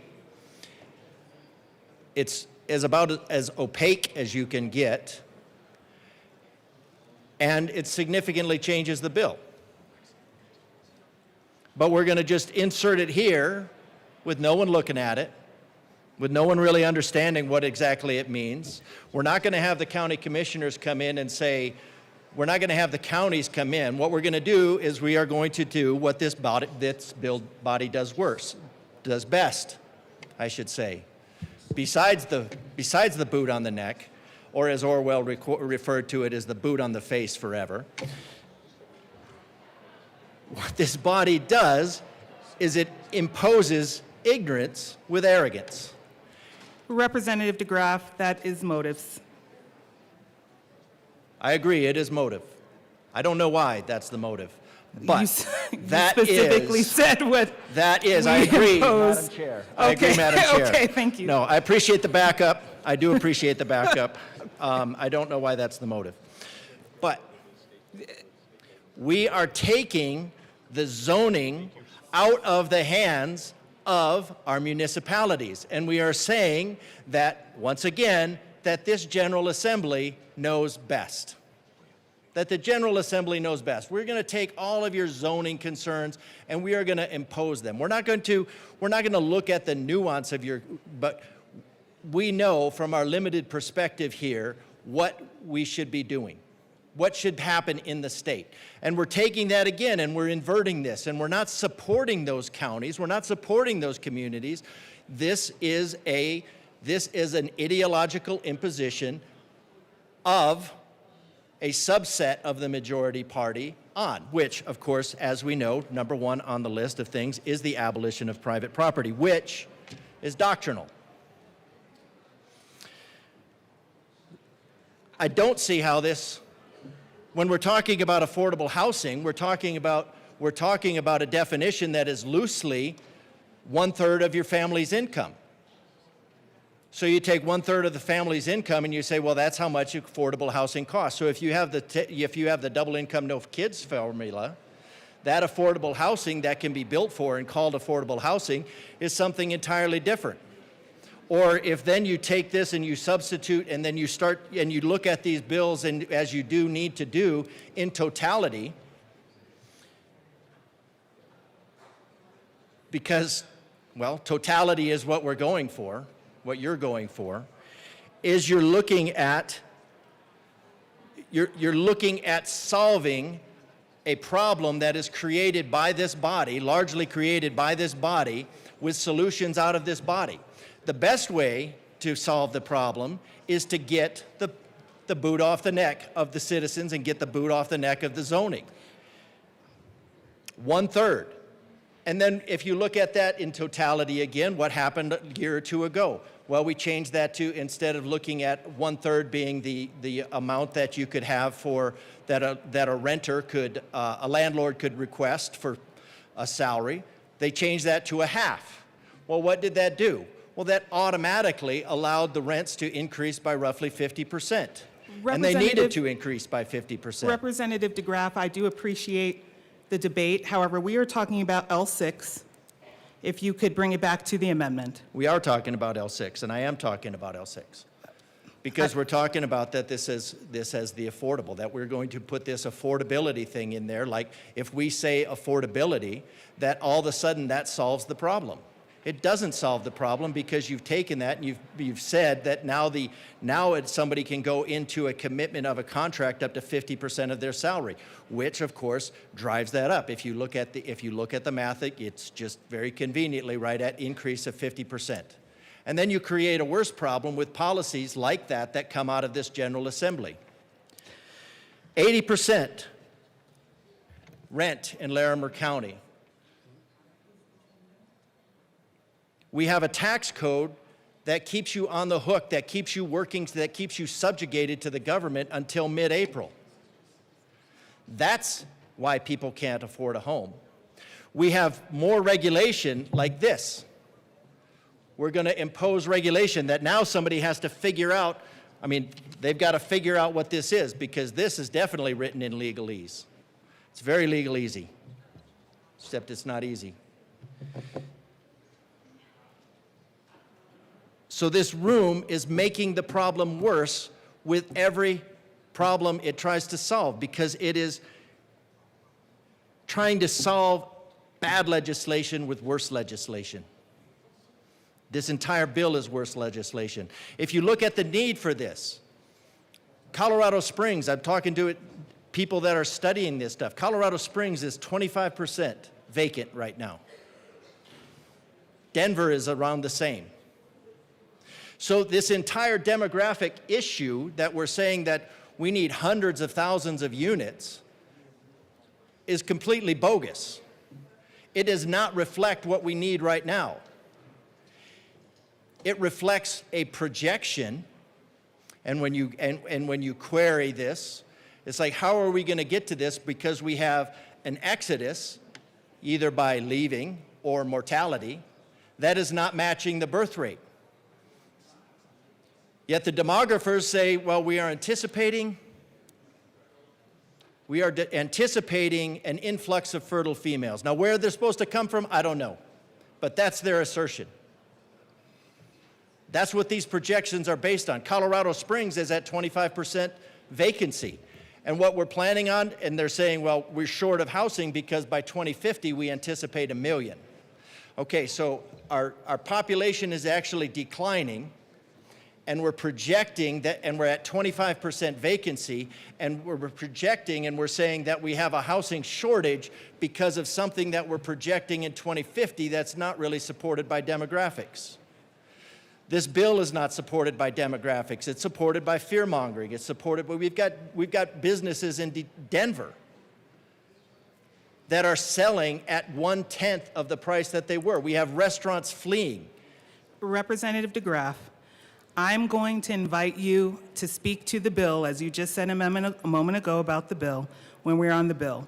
We are on L6, which clearly has a definition of transferable development rights program, which I have not heard you reference. So I'm going to ask you to speak to L6 and continue your comments when we are to the bill.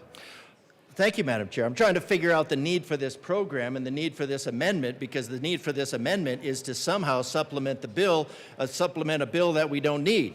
So let's just look at it again. A transferable development rights program means an enacted local program that authorizes the transfer or sale of property development rights as part of the land use planning strategy that aims to achieve conservation, growth management, affordable housing, and other possible objectives.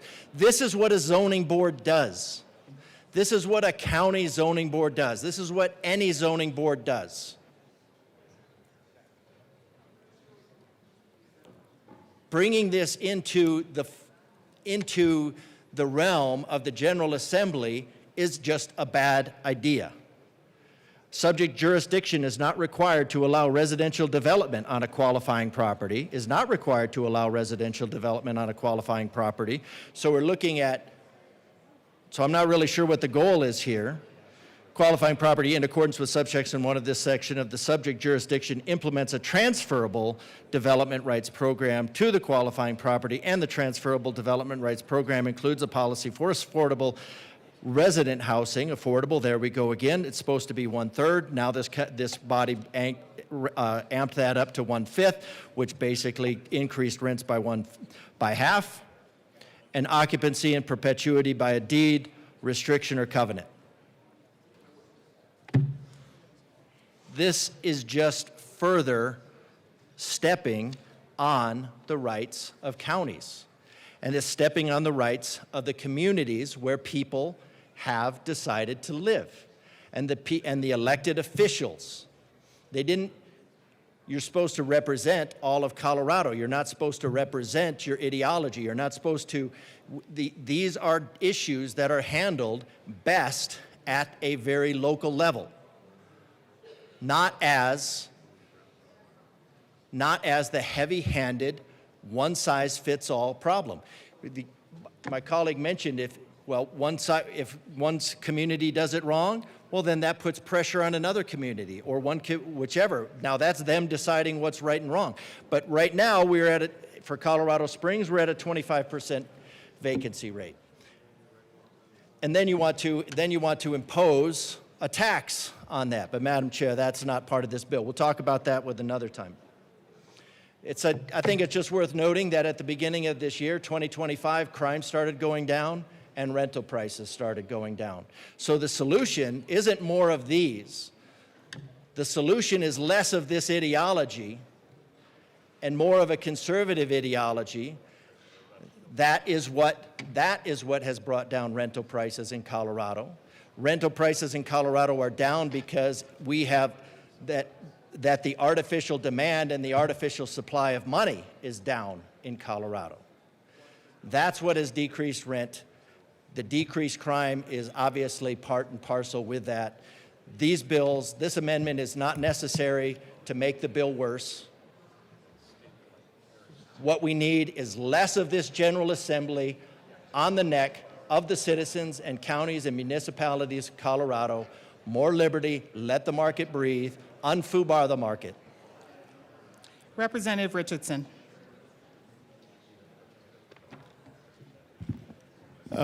Thank you, Madam Chair. I'd like to speak to this amendment specifically. As I'd mentioned earlier this morning, I represent 7 counties. 4 of them don't dabble in transferable development rights. 3 of them do address it in some manner.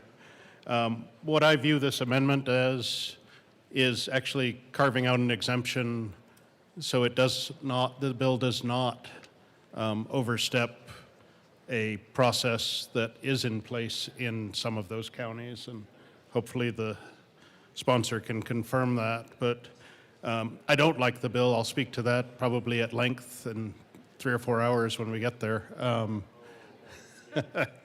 But in this case, we're carving out something and leaving in place existing programs that a locality has chosen to implement.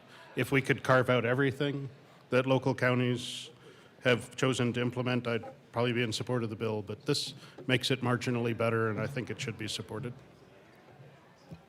Representative Mabry. Thank you, Madam Chair.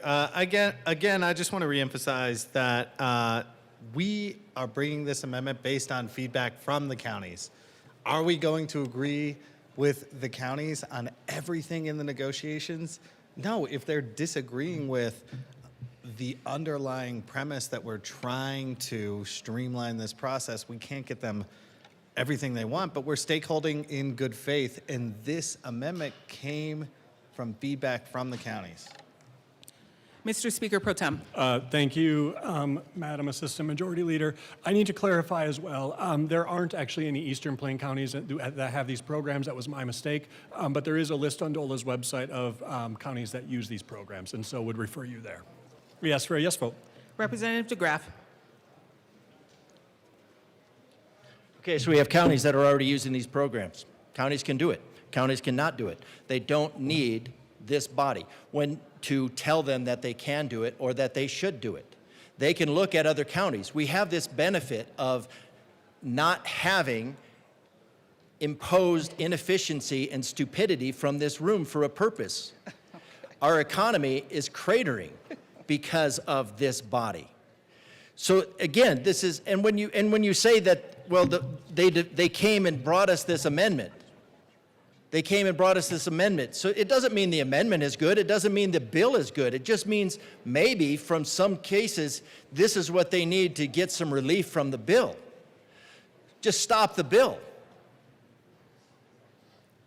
Let the counties actively do what the counties do, what they're elected to do. If the citizens don't like what's going on in the county, they have that local ability to elect new leadership. They can elect new leadership from people that are accountable to that area. Not have things imposed on them by people who have an ideological agenda that is 180 degrees out from their own. Some desire to impose Calcutta-style housing on all of Colorado so that everybody can live inside of some transit area corridor, while the elites live in their gated communities outside of that.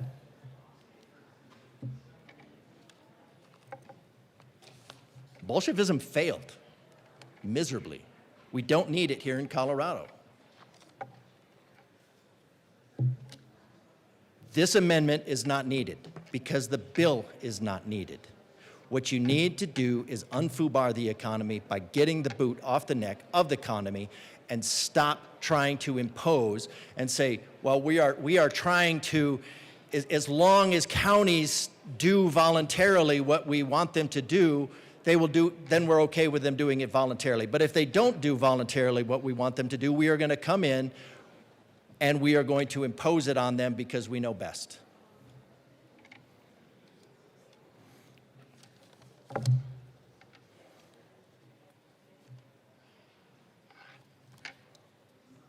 So if anything, maybe the amendment helps make the bill less bad, but it can only make it less bad because it is a bad bill. Let the church say. Okay, sorry. The question before us is the passage of Amendment L6. All those in favor, please say aye. Aye. Oh, come on, fam. Aye. Thank you. All those opposed, please say no. No. L6 passes. To the bill, Mr. Speaker Pro Tem. Thank you, Madam Assistant Majority Leader. I move Amendment L17 to House Bill 1001 and ask that it be properly displayed.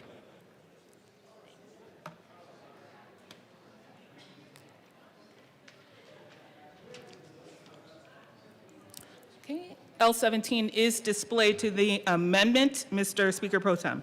Thank you, Madam Chair. This amendment adds some incentives for the bill. Basically what this says is that each unit that is created on a qualifying property as defined by the bill that meets the affordability standards of Proposition 123 would qualify for a 10% bonus in terms of the program. So if you build a unit of affordable housing and you approve it through the administrative review process, Proposition 123 has certain guidelines to say the number of units you need to create each year in order to stay opted into that program. This would give you a bonus for doing that. It's us trying to bring some incentives to the program and also recognize that local governments have a role to play in the affordable housing calculation. We ask for a yes vote. Representative Johnson.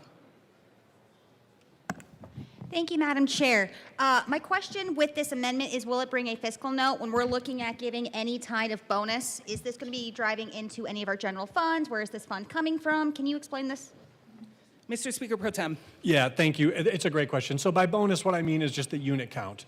So say your jurisdiction opted into Proposition 123, and their 3-year goal was 10 units to create to be able to stay opted into that program.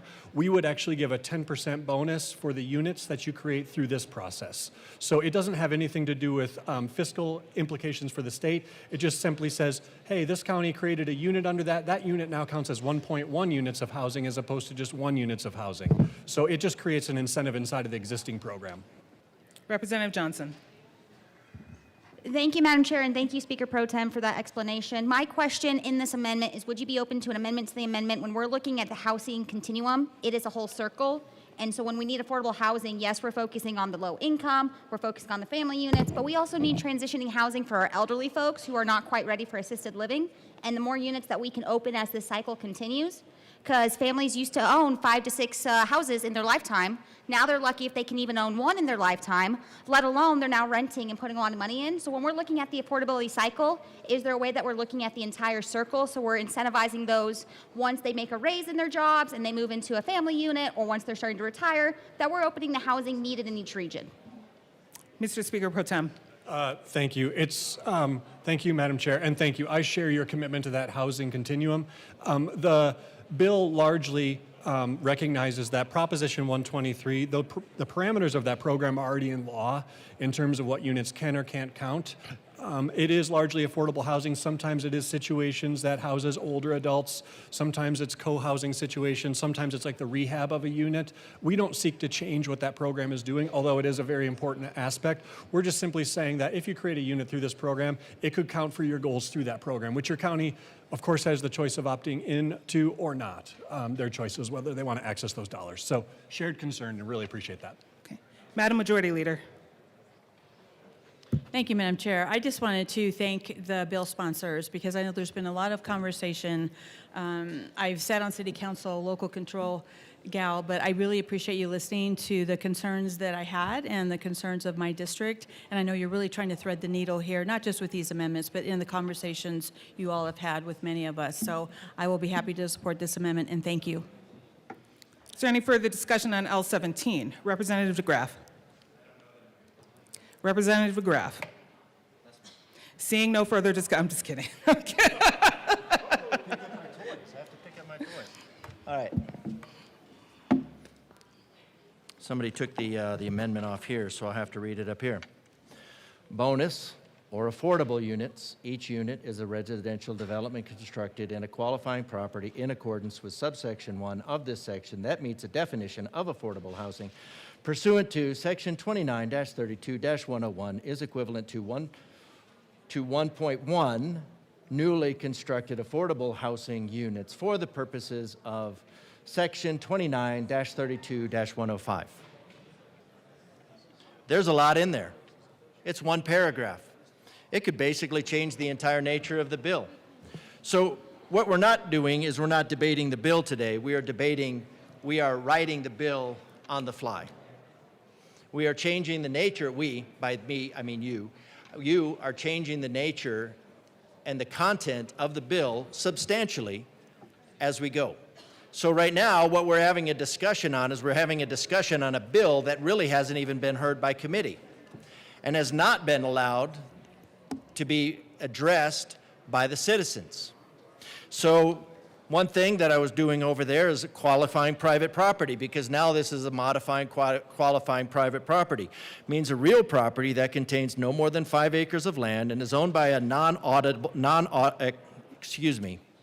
a non-accountable profit organization, many of which are run out of this same room.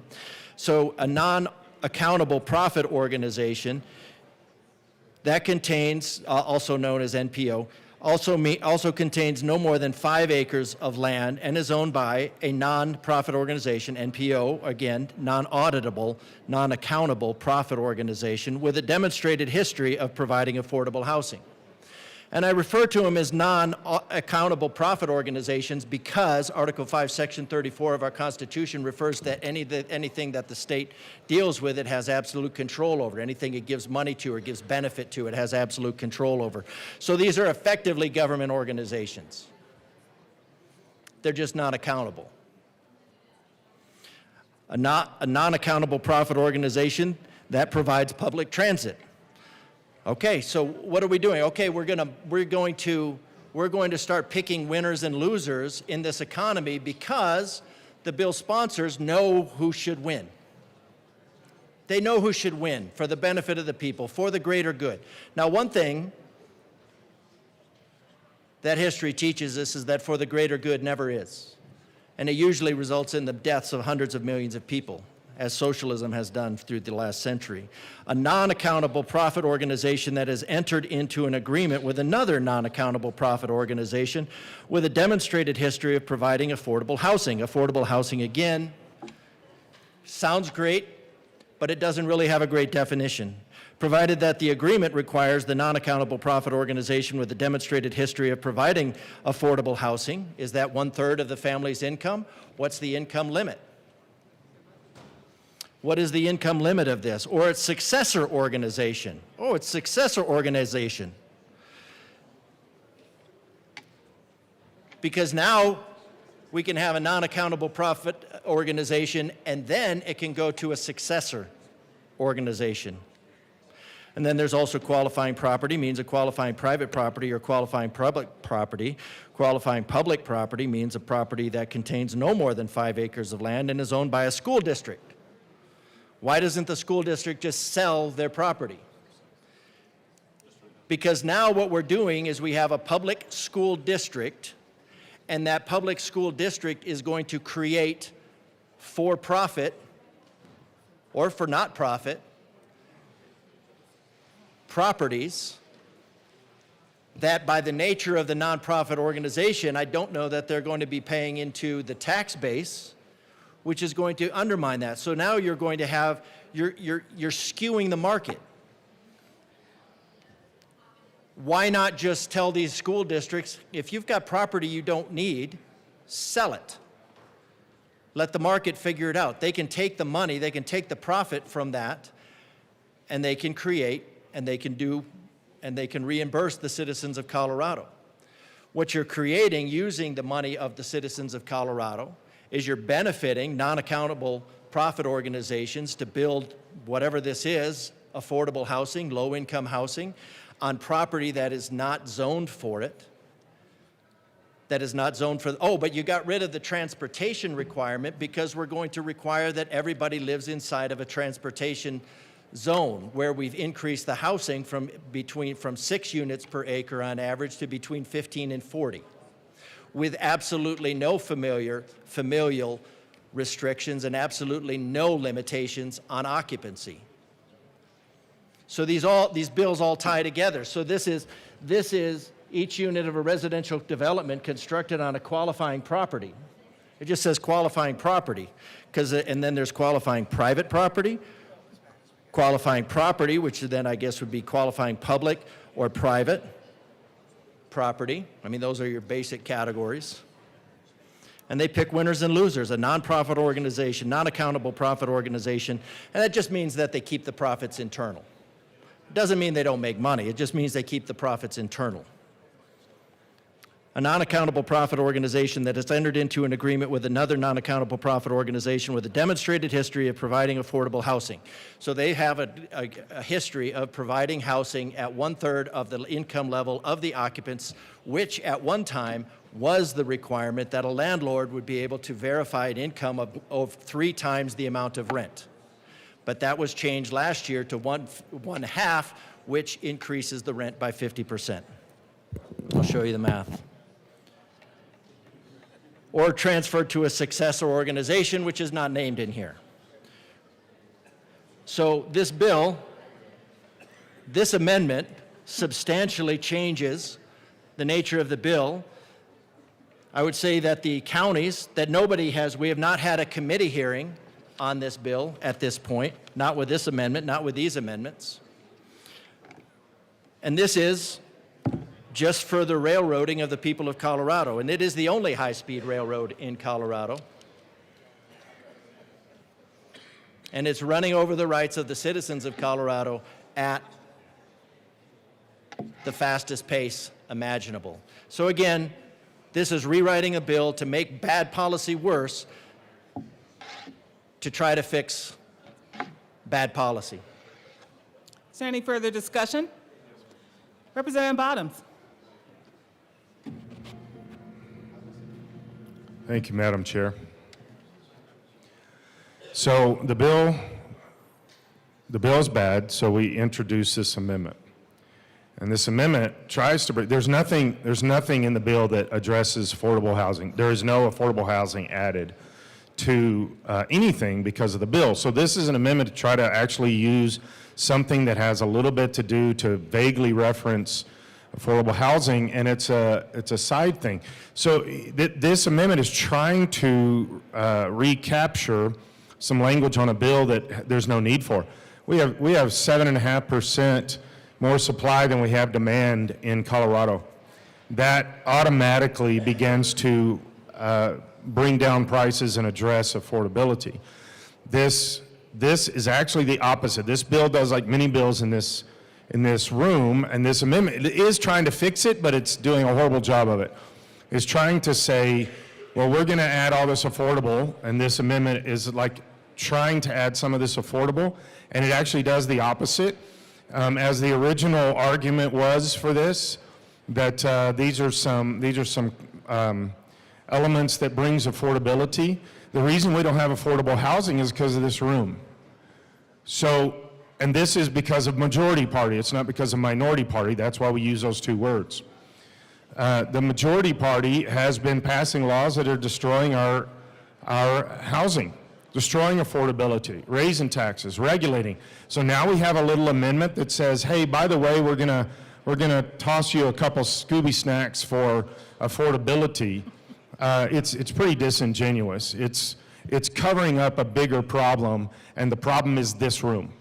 And everyone in this room knows it. It's just trying to say something that maybe this amendment will actually give us some talking, not our side, but give the majority side some talking points once they leave this room. We fought for affordable housing. No, you didn't. You've been doing the same thing for years and years, and that is attacking housing, attacking affordability in our state, making more controls, more regulations, more taxes, all these things that are piling up, and then come back to this microphone and say, oh no, housing is too high. Well, we haven't been in charge.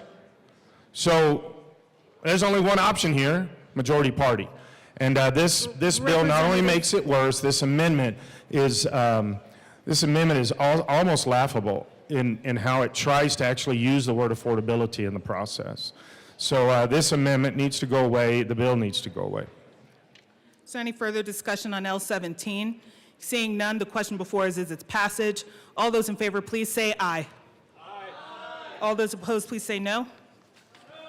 L17 passes. To the bill. Mr. Speaker Pro Tem. Thank you, Madam Assistant Majority Leader. I move L15 to House Bill 1001 and ask that it be properly displayed.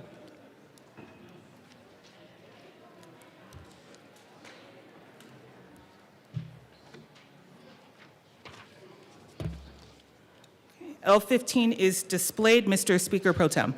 Thank you, Madam Chair. This amendment simply makes sure that no height requirements are blocking solar access requirements that exist in certain communities. We're making sure that those solar panels can still be effective even as height requirements are in play. This comes at the request of local governments. We ask for a yes vote.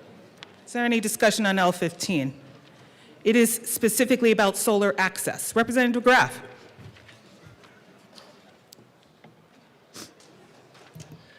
Madam Chair, whatever are you implying? Okay. I am reading the amendment. Thank you. It's a very short amendment. Solar access. So let's go to the bill and see where this is. This is on page 10. Oh, so page 10.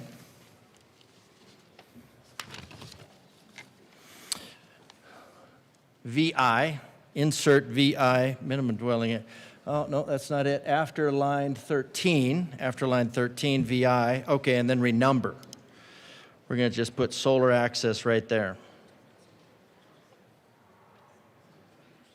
Okay, apply standards to a residential development on a qualifying property. We talked about qualifying property. That was mind-numbing. Qualifying property that are more restrictive than the standards that the subject jurisdiction applies. Okay, let's get into that. Apply standards to a residential development on a qualifying property that are more restrictive than the standards that the subject jurisdiction. Subject means subject. The state, you, are declaring the citizens of Colorado your subjects, Your Highness, Your Excellencies. Applies to a similar housing constructed within the same subject, subjected to, owned by, controlled by the General Assembly, which, as I recall, has the gallery for the citizens, the General Assembly on the floor, and then above the governor, who should be executing the will of the representatives who are representing the people in the gallery. We've obviously inverted this relationship, as evidenced today. And the regulation and the verbiage is subject. And that's appropriate for the party of slavery. Jurisdiction, including standards. So now the jurisdictions are subject to the General Assembly. You are no longer representing the jurisdictions. You have declared them subject to your dictates. Excuse Madam me Chair, for we're getting to interrupting. that. Committee will go into brief recess.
Committee will come back to order.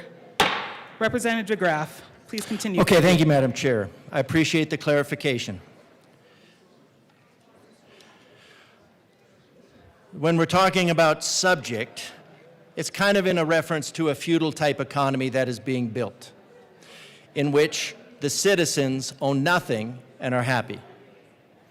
It's the abolition of private property, which bills like this are aimed at.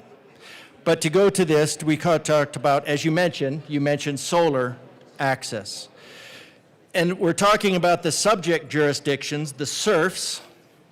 I guess maybe the serfs would be the tax widgets of Colorado, and maybe we're looking more in terms of the barons or whatever, the controllers of property, which ultimately is controlled now by by the decree of the General Assembly that it is actually the owner and that these jurisdictions are subject to the whims of the General Assembly. It's very much a feudal economy, including standards related. So it's okay, we're going to have this pretense that the municipalities and the counties have some control.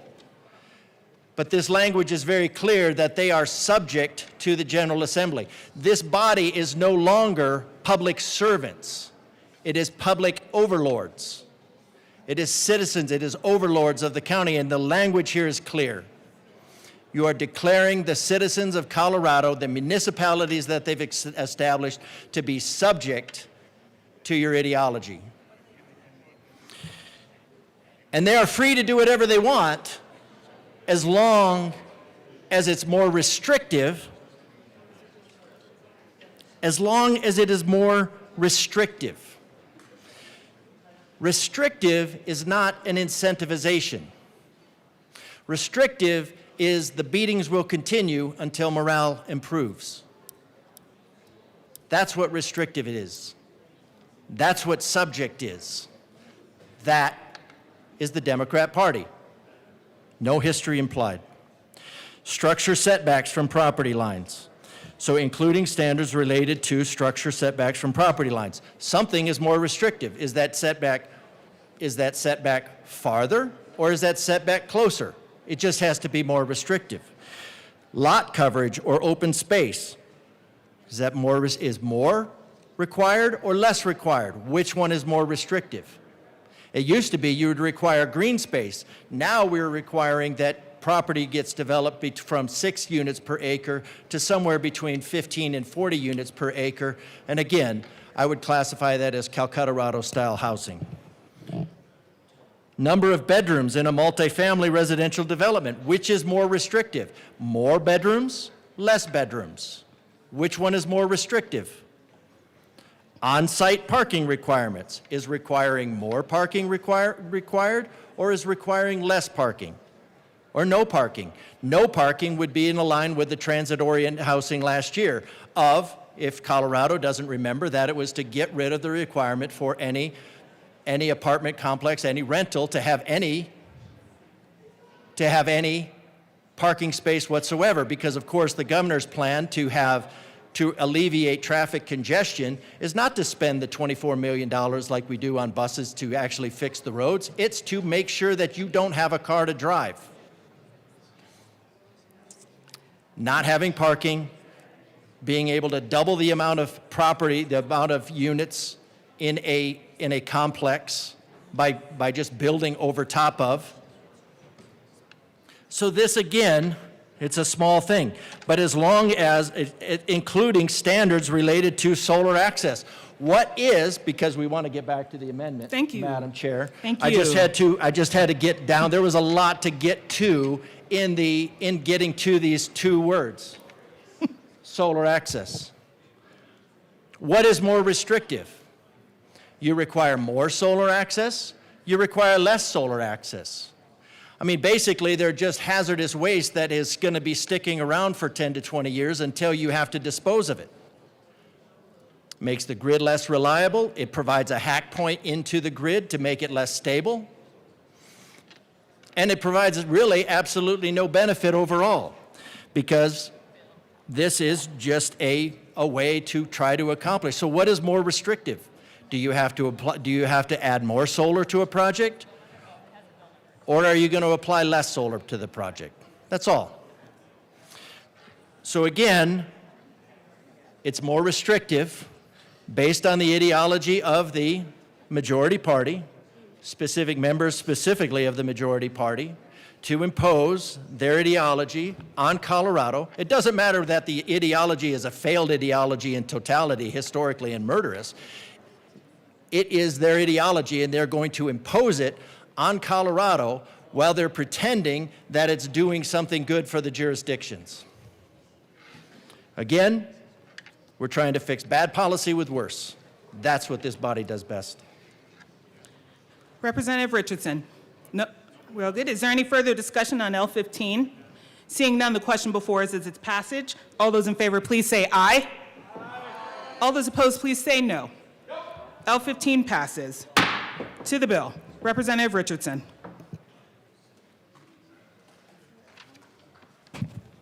Thank you, Madam Chair. I move L016 to HB 1001 and ask that it be properly displayed.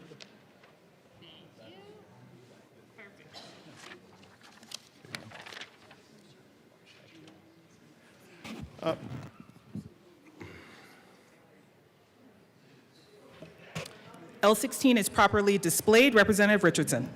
Thank you, Madam Chair. When I was up here earlier, I did say I didn't care for the bill, but would speak to the amendment, and I would speak to the bill in 4 hours when we were done. I would like to update that time frame to about 5 to 6, but I'll be here.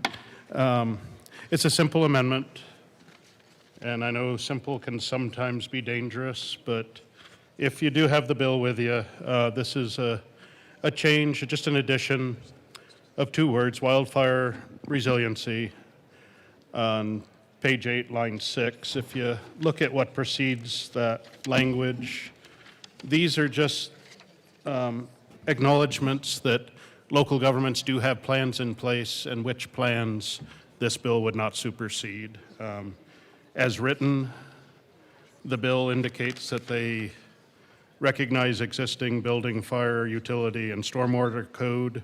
This would insert wildfire resiliency in that list. So those that have WUI plans or have construction within the WUI that have established plans, this ensures that even if this bill does pass, that those remain recognized, and I would urge a yes vote.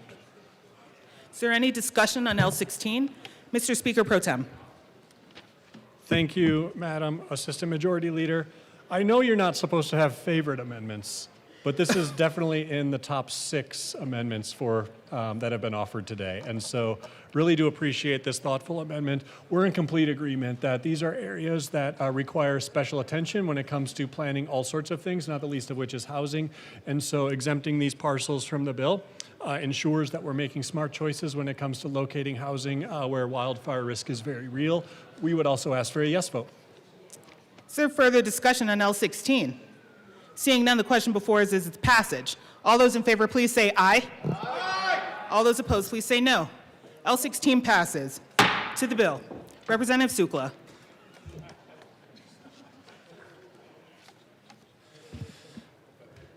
Thank you, Madam Chair. I feel like I've been sitting on that hard bench for about 3 or 4 hours now. What I'd like to start off on talking about House Bill 261001 was the bill before us that I talked about carved out for 3 municipalities, three counties, and now we have a bill that is including them all again. So I can't figure out why we keep going back and forth, which is right. Should we make laws for everybody, or should we just make laws for some people? Anyway, for me, this bill has to do with something that is dear to me, and that would be that public safety must come first. House Bill 1001 is a clear and present threat to the public safety in Colorado, especially for those in rural counties. The bill takes the people who actually live there, our families and our neighbors, and shuts them out of decisions that could put their homes, their kids, and their communities at risk. Why? It wipes out real public hearings, the voice of the people, and local review. And it hands it over to the Denver bureaucrats who've never dealt with our wildfires, our dirt roads, our water shortages, or our volunteer fire department. We know the dangers better than anyone in local government. We've seen the flames come down the ridges. We know which roads flood, which bridges won't hold, and how long it really takes to get help within seconds. Local officials and residents understand these realities because we live them every single day.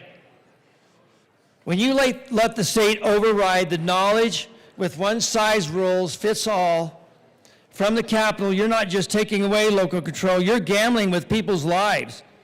Backroom approvals that ignore wildfire fuel loads, emergency access, basic infrastructure needs, doesn't make us safer.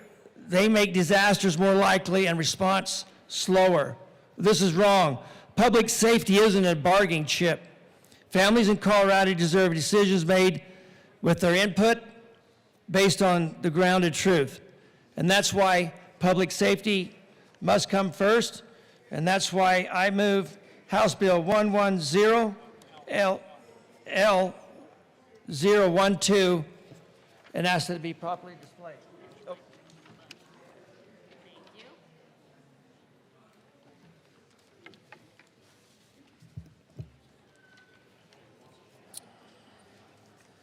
L12 is properly displayed. Representative Sukla. Thank you, Madam Chair. So one of the things that is in the bill, it talks about that you can build up to 45 feet. And what this does is strikes from page 9 strikes 11 through 23.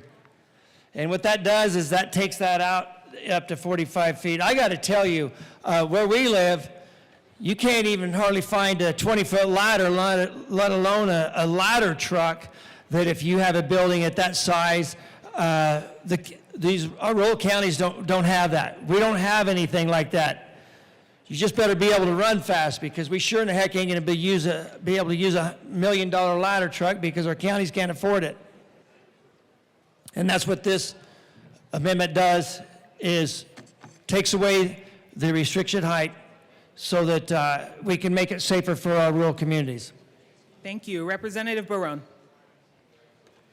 Thank you, Madam Chair. I come in support of this amendment for the reason that, yeah, there's plenty of rural communities that really don't have the equipment needed for a building of that size. That's basically, now we're not just only taking away local control for land use, now we're implementing a unfunded mandate to those local fire districts, those local police departments, the local municipalities that have to now purchase new equipment to be able to coincide with the safety aspect of their communities with these larger buildings. This is why it is better for the local municipalities to make those decisions according to land use, what is going to be used there, what can be built there, because every single municipality has their master plan. And that's what they follow, because they live there. They live in that community. They talk to the community members, to the people, one-on-one about their concerns. We try to do the same thing with our constituents, but we can't see all of them. Every single one of them, we can't really talk to them. We intend to, we want to, but it's really rare when we get to talk to all 88,000 people approximately in our districts. Those local municipalities like mine, just under 10,000. So this amendment really does make sense to not implement an unfunded mandate to these local fire stations and municipalities. I urge and I vote. Sir, any Representative Richardson.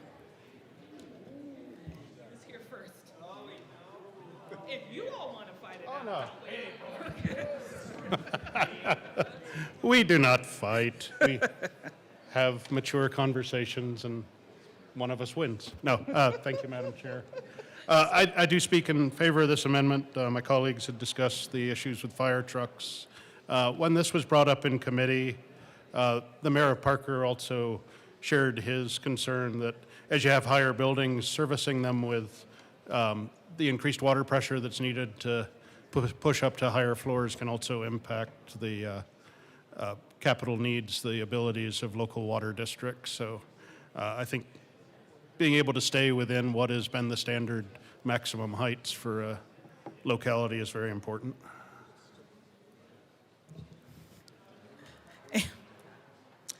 On behalf of AMLs everywhere, AML Winter.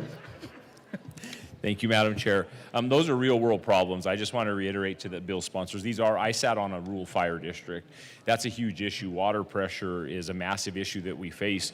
And then a lot of our departments, especially, and I'm going to be 100% honest, especially since we've lost the funding of tax dollars, severance tax from oil and gas, that really used to fund our rural fire departments, especially in our mountain communities, and we've seen a huge decrease in that. And they're in mass panic because right now they've had those dollars taken from them. This is another unfunded mandate because if they do need that ladder truck or if they do have to work on infrastructure, and we're also in a water crisis. There's a lot of my communities that have wells that are drying up and they're worried about servicing their communities, and then that how this is going to work, the bill's going to pass, the regs are going to fall down, and then all of a sudden it becomes one more unfunded mandate on my counties. It becomes one more problem that rural firefighters and rural fire chiefs have to deal with. And it's that overlap, like I say. Sometimes fixing big city problems has real-world effects on rural communities. So I'd urge a yes on this amendment, and I understand what you're trying to do with this bill, but I ask you to understand the real-world concerns that we have. And, sitting on that rural fire district, I have sat through these issues and dealt with these issues on trying to figure out how we have the equipment and how we have the capacity to be able to handle problems like this. So it is a real-world issue, and I ask that you please vote yes on this amendment. Representative Brooks.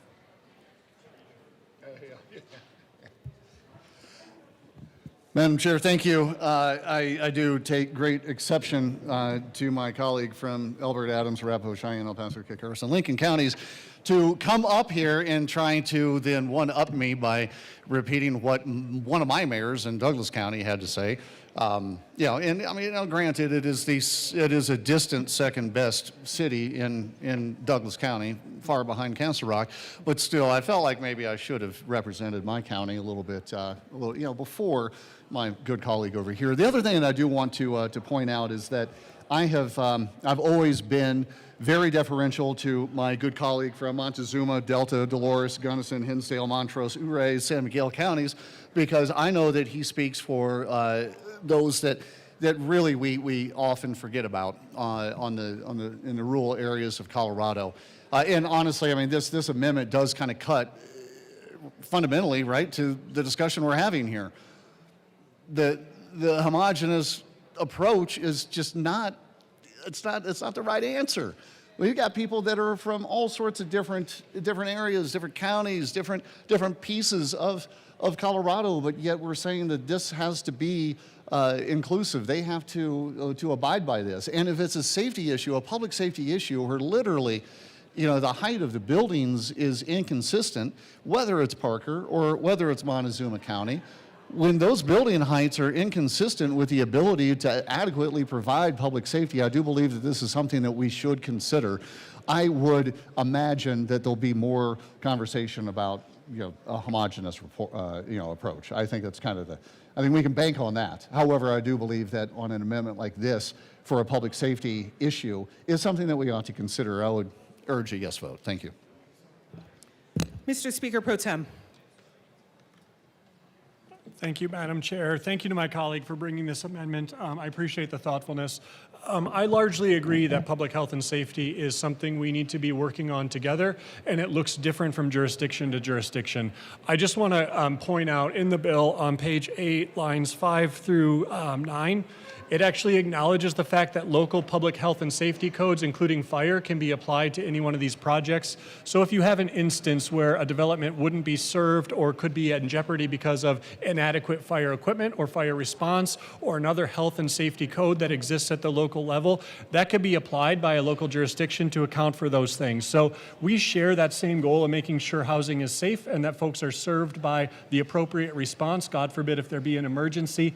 I do have concerns, and I think we all should have concerns about striking any height standards in the bill, because I don't think the intent is to allow for a skyscraper in Montezuma County, but that might be the unintended consequence of striking any sort of height standards from the bill. So I would suggest that the bill as written actually protects public health and safety, and those height standards are really important to make sure that we're talking about development within certain boundaries. So very much appreciate the conversation and the importance, and I think you're right, local voices should weigh in, which is why we have the language in the bill. Representative Sukla. Thank you, Madam Speaker. So I want us to look at all the amendments that have already taken place on this. We had 3 or 4 in committee yesterday. We've had 3 or 4 today. And I want us to think of the bill as a floating raft. And it has so many manufactured defects in it, so many holes in it. If you think of each amendment as a whole and a manufacturing defect, this bill needs to be recalled and it needs to be built better because it's got so many manufactured defects that it's sinking. Thank you. Is there any further discussion on L12? Representative Richardson. Thank you, Madam Chair. I just appreciate the bill sponsor's concern about what we brought up. As this moves forward, if it does, if perhaps you could discuss making height limitations consistent with local policy as an amendment in the future. Mr. Speaker Pro Tem. Thank you, Madam Chair. Happy to keep that conversation going and really appreciate it and understand the local context and why that matters. So really appreciate that flag. Is there any further discussion on L12? Seeing none, the question before us is its passage. All those in favor, please say aye. Aye. All those opposed, please say no. No. The amendment fails. To the bill, Representative Barone. Thank you, Madam Chair. I just want to come up here again and reiterate my point of view on this. As you all know, or some of you, the newer members don't know, but I was on the Planning Commission for the City of Fort Lupton before I became a councilman, before I became the best hair in the house. But to the bill. Yes, thank you. To the bill. This bill is really important to me because I understand what implications of this bill is going to be to local municipalities, especially in rural areas.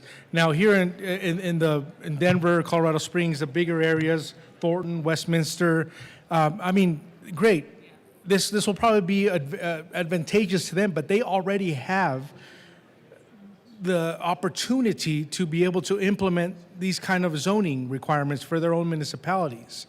So why keep it away from other municipalities, that option to be able to do so for their communities? Serving on the Planning Commission, we would see these proposals coming forward before they reach city council members, before it reached the mayors. We would make sure that these proposals were correct in connection with our city code. We make our own city code, our own building code, accordance with the law. We can always add on to it above the law, but we cannot take away from it. Now, we as citizens and as residents of those communities know what's best for those communities, and we are placed in those positions of decision because we know that. Like, for example, myself, I can come up here and argue, let's say this bill does go forward. We decide to place a big 35-story building in Fort Lupton. Now, I live in that municipality. I could come up here and speak against it, but I would be the only one because I'm the only one that lives in that municipality in this room. So how fair is that? That's not an accurate representation of the city of Fort Lupton for me being one of 65 to be able to speak against this. Now, we move over to the city of Fort Lupton. There are 6 members on the city council there that represent the little over 9,000 people population of the city of Fort Lupton. They know what's best for their community because they are boots on the ground, they live in the community, and the people from Fort Lupton can take that 1-minute drive to go to the local city council meeting, to go to the local planning commission meeting, and be able to speak against these proposed 35-story buildings that are going to go into the city. So in my point of view, this is not an accurate representation of the population of the city of Fort Lupton, the city of Brighton, the city of Platteville, the city of Gilchrist, LaSalle, Evans, Lochbuie, Keensburg, Kersey. Those are the cities in my district. Henderson. I would be the only voice here in this room out of 65 for them when it comes down to having the decision for local land use. Let them have it. Let's not take that away. It's the importance of the separation of powers. So these municipalities, they make these decisions according to what their resources are. Some municipalities have less water. Some municipalities buy water from other municipalities. For example, the city of Fort Lupton, we have our own water treatment plant. The city of Hudson, which is also in my district, doesn't have a water treatment plant. There's a pipeline going from ours to theirs. They buy water from our water treatment plant. So we have to take into consideration the water that we have available for these developments to come in. If the state decides they want to put in 4 new housing developments in Fort Lupton, we don't have the water to sustain that. That's a decision we would make on the ground level in the city council meeting that, you know what, we cannot put this in because we don't have the water to sustain this. We don't have the infrastructure to move out to those new proposed developments. Those are decisions made on the ground. You colleagues don't know what's going on over there. You guys don't know we don't have that sustainability. We don't know I do. I can come up here and say it, but it's like I said, I'm one voice out of 65. So for that, I move L013 to HB 1001, and that's to be properly displayed, please.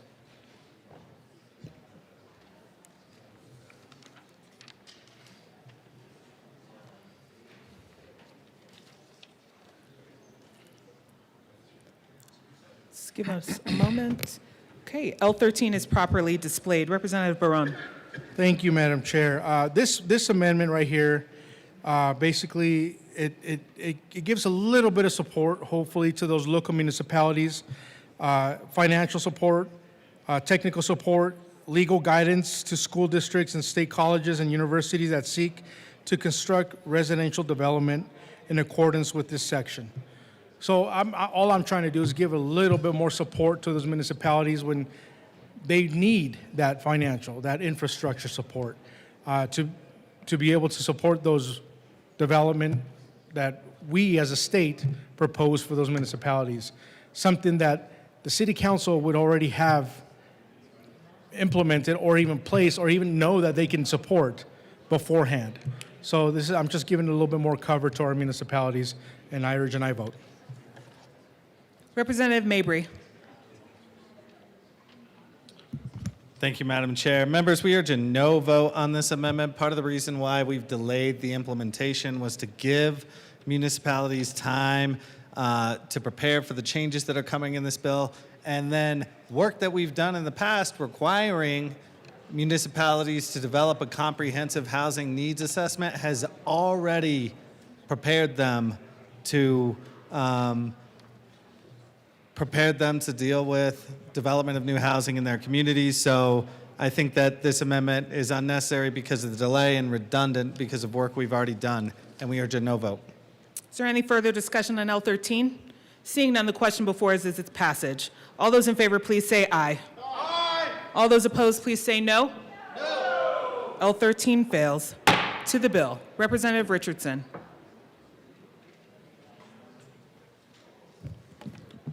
Thank you, Madam Chair. I move Amendment L007 to House Bill 1001 and ask that it be properly displayed and become one of the sponsor's top 5 favorite amendments. I'm not sure if that is a proper motion, but I'll allow it. Strike the last clause.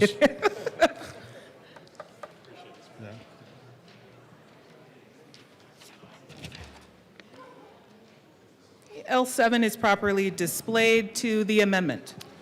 Thank you, Madam Chair. I totally understand that affordable housing is absolutely an issue that affects all residents in the state. But the concentration of where housing is absolutely needed is in our urbanized areas. And if we're rolling out programs, maybe we shouldn't inflict them on the entire state at once. So I would ask that this amendment be accepted, it would limit the application of this bill to counties with populations of 50,000 or less, which is essentially the definition of rural that we find in this state. Representative Johnson. Thank you, Madam Chair. I urge a yes vote on this, as I have counties with populations that don't even qualify to be called a municipality. They're not a city, they're not a town, they're a village. So they don't have a system of government set up, so that county in charge is the one representing their voice. And so when we look at our smaller populations in our areas along the rural, this is a strong way to support them and give them the governments they need. Just as our good colleague just mentioned, this is going to focus more on those housing needs in more populated areas. So let's account for those communities that are still communities. While they don't have the designation of being a town or a city, they still need a voice, and that would be their county. This would allow for them to have that voice. I urge a yes vote. Mr. Speaker Pro Tem. Thank you, Madam Assistant Majority Leader. We respectfully ask for a no vote. This amendment would quite simply exacerbate the housing issue that we see not only in these counties where rural communities are also struggling with the issue of affordable housing and trying to solve for that issue on their own. It would exacerbate the affordable housing issue in surrounding counties as well. This would carve out a significant amount of counties in the state of Colorado where we know that affordable housing remains a concern just as much as it is with other counties. And so we respectfully ask for a no vote. Is there any further discussion? Representative DeGraff. Thank you, Madam Chair. I think if we're going to talk about affordable housing, we ought to talk about making housing affordable. We have 245,000 regulations in the state or so, 40% of which are redundant and repetitious, and not only that, they repeat themselves. But we need to actually address the problem instead of creating, again, adding worse policy to bad. I've got some demographic information that just came in. There are 12,100 more people moved out of Colorado to other states than moved in between July 1 and July 30, or June 30 of this year. Is that a whole lot? I don't know, but 12,000 people moved out. Colorado Springs, I talked about earlier when we did this 25% vacancy rate. The problem with affordability is not availability. The problem with affordability is this room. And when you keep adding mandates to the system, you drive up the prices.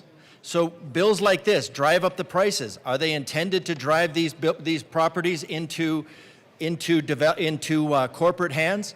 I don't know if that's the intent. That sure seems to be the outcome.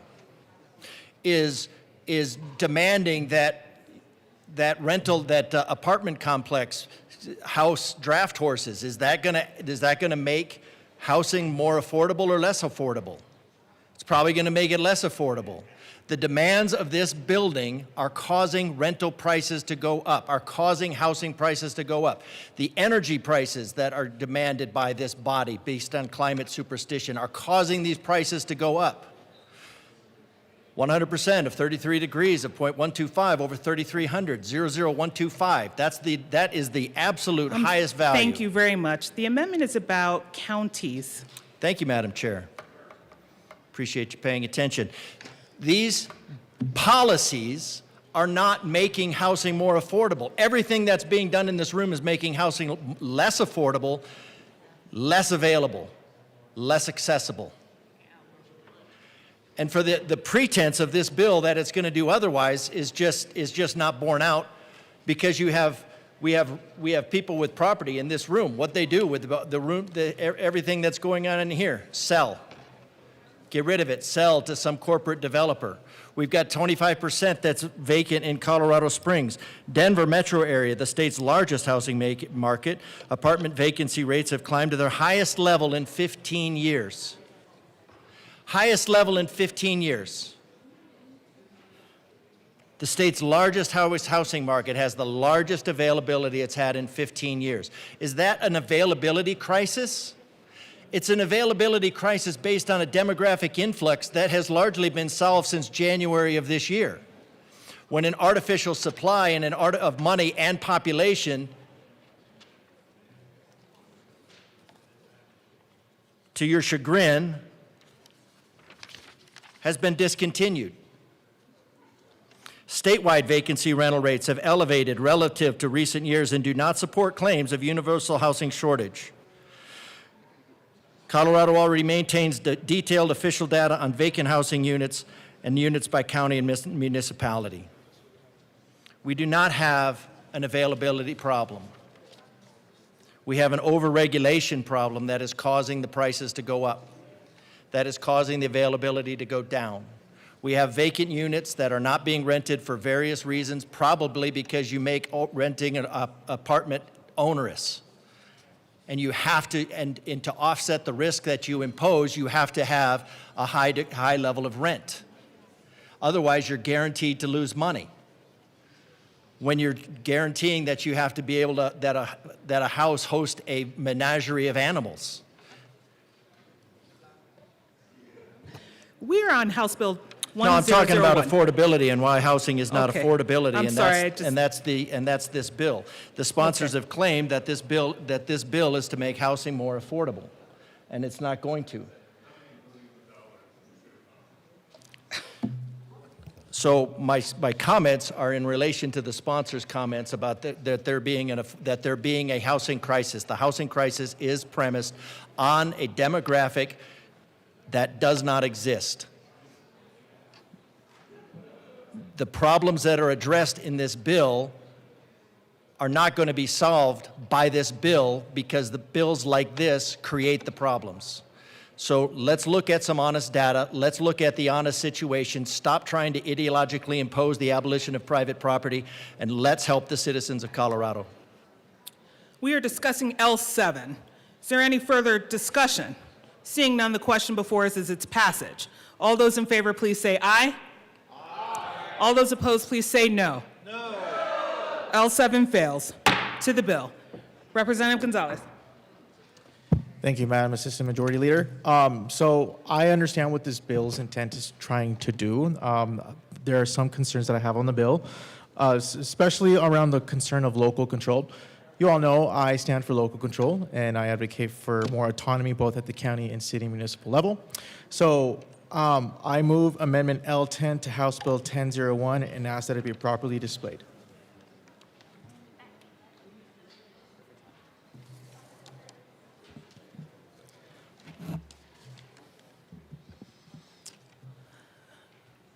L10 is displayed. To the amendment. Thank you, Madam Assistant Majority Leader. So this basically puts in a subject jurisdiction shall ensure that infrastructure impact assessment is conducted to evaluate the capacity of roads, utilities, and emergency services that serve the qualifying property.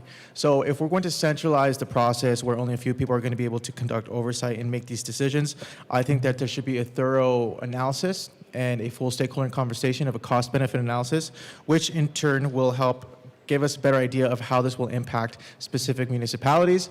You have heard some concerns about water. You have heard some concerns about zoning and other issues that may, depending on where you live, could be of an impact. So I think that this would be something good to ensure that we have as much information as possible for the people who make these decisions, and with it, making sure that we preserve at least some sort of local control perspective and input. Representative Johnson. Thank you, Madam Chair. I urge a yes vote on this amendment because too often we see housing, affordable or not, come into our communities without no structure for the infrastructure of water. That causes issues. I've had these issues out in Northeast quite a bit where they come in and they have water storage that is equivalent to 3-6 months supply, and now those communities have no water, and we face eminent domain that then takes away from our water for farmers, agriculture, other water distributors throughout the area. And that is not okay. We need to make sure we're having these thoughtful conversations ahead of this planning to make sure, because we are a water deficit state. We are one of the 2 only headwater states, and everyone is demanding so much on it that we need to allocate and plan accordingly. We can't have projects coming in that then beg for the water a year later and putting communities without any safe drinking water. We're talking about them having access to their showers, to their kitchens, water access that every human has the right to. But we fail to do that in a lot of our affordable or non-affordable housing projects. This amendment would ensure that we are doing that, so we're not straining our already limited resources.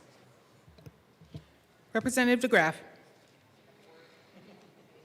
I look forward to hearing about infrastructure impact assessments. Thank you, Madam Chair. If I get this right, I think what you want to talk about is infrastructure impact assessments. Am I correct? Thank you. Thank you. 2L10. L10, infrastructure impact assessments. This would actually be probably the first part of this bill that actually makes sense. What these bills have done, previous bills included transit-oriented housing, increasing density from 6 to 15 to 40 units with no familial restrictions, absolutely no limits on occupancy. Then you take this and you say, okay, the average, say, subdivision, there's a couple things there. My colleague mentioned the water. There's places in Colorado that have been deemed that they need, if you're going to develop out there, you need to have no more housing density than, say, one house per 2.5 acres or 5 acres or whatever. And that's based on replenishing the watershed.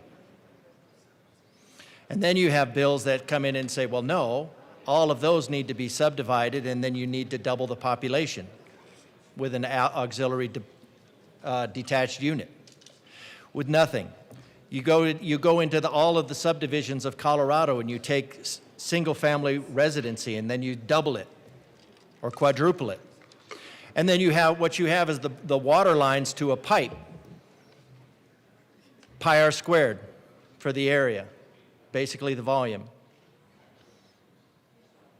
And then those are sized for the number of people in that residency. And the water main into that subdivision is based on the average residency and occupancy of the zoning laws that were done. So instead of having massive 5-foot pipes full of water to these houses, they have a limited amount of water supply. Now, typically in engineering, like civil engineering, I'd say your factor of safety is going to be about 50% or 2. And that would allow some level of growth, some level of unexpected use.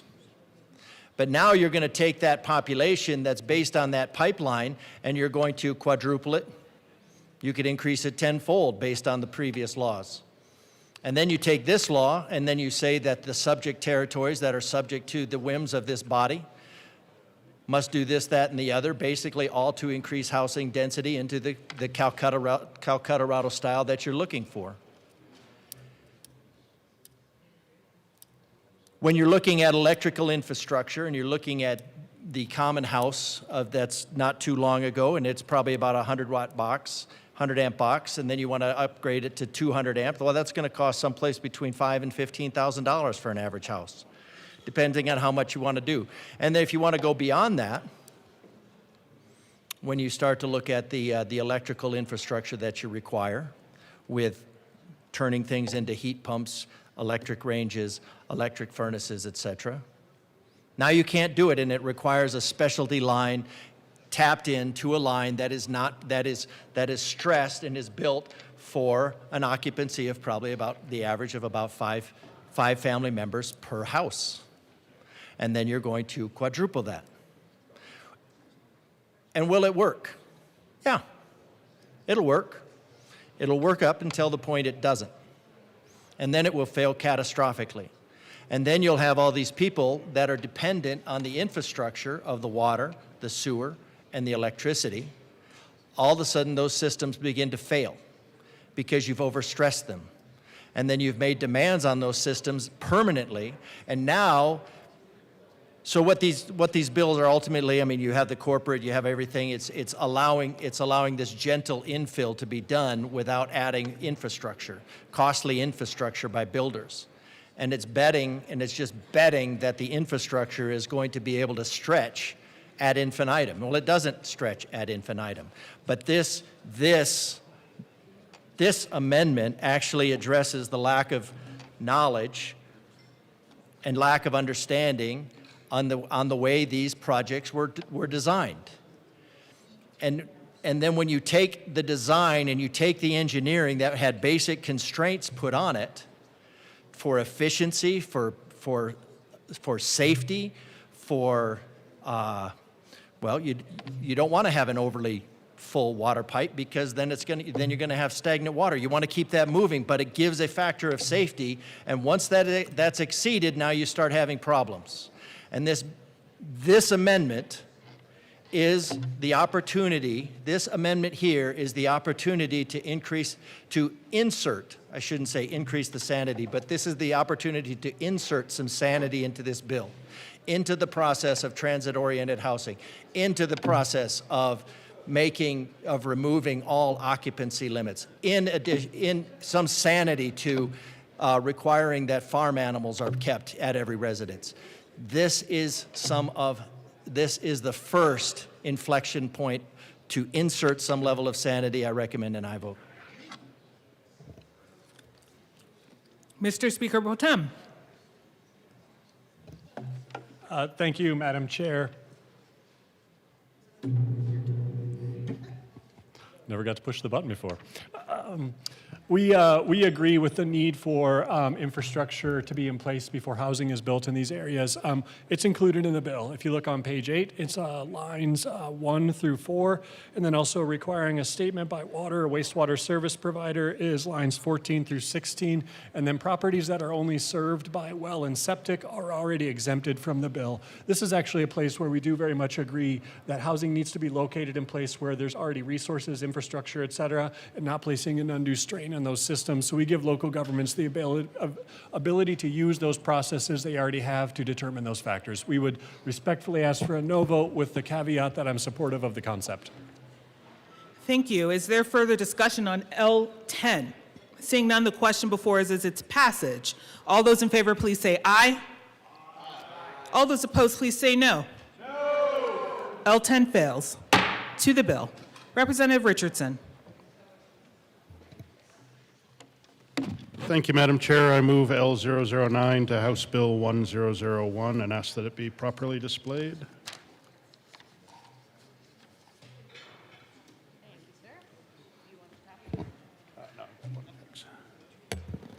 Aye.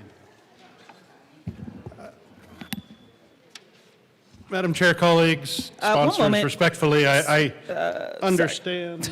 Sorry, it wasn't displayed. Go ahead. It is now. Go ahead. It is Sorry. now properly displayed, and I appreciate that. And I absolutely understand that this will not be on any list of popular amendments with the sponsors, because at its heart, this amendment would strip out the ability for transit agencies to participate in this. And I know that is one of the key elements of the bill, and understand why it will likely not be accepted by the sponsors. But I just want to kind of caution us that we sit in a grand room like this with the shades closed, coming up with great ideas and not looking outside this building and seeing what the actuality on the ground is.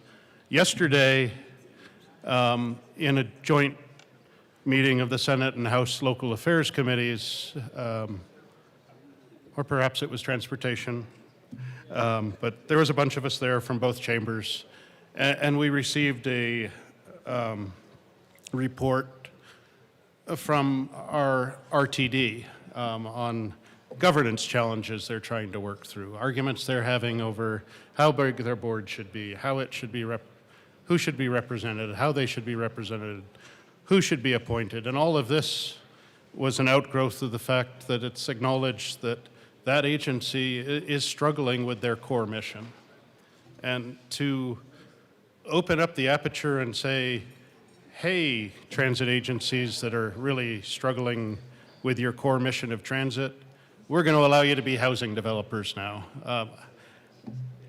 and go around municipal and county processes that have been put in place to ensure that development is well regulated, that it's thoughtfully done, and it's looked at by folks that have expertise in this area. I really think at this point, if everything else in the bill were the same and it passed and it turned out to work well, that we could perhaps come back at a later date and saying, hey, RTD, now that you're rocking and rolling and your trains are running on time and they're full of people that actually want to be in them, and we're not subsidizing you by 80% or so for each ticket. It's time to open up the aperture and let you do some housing development for us.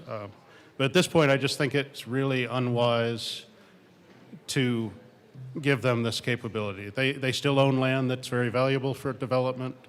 They can sell it to somebody else who can develop it. They can work through with their local governments, as they currently do, with the local processes that are in place to perhaps make some housing happen. But to sidestep at this point the processes that are in place and give additional authorities to agencies that are struggling with their core mission, I don't think is the best step at this time, and I would respectfully urge a yes vote.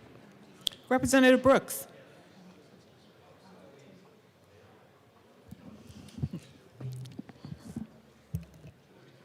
Madam A.M.L. Thank you.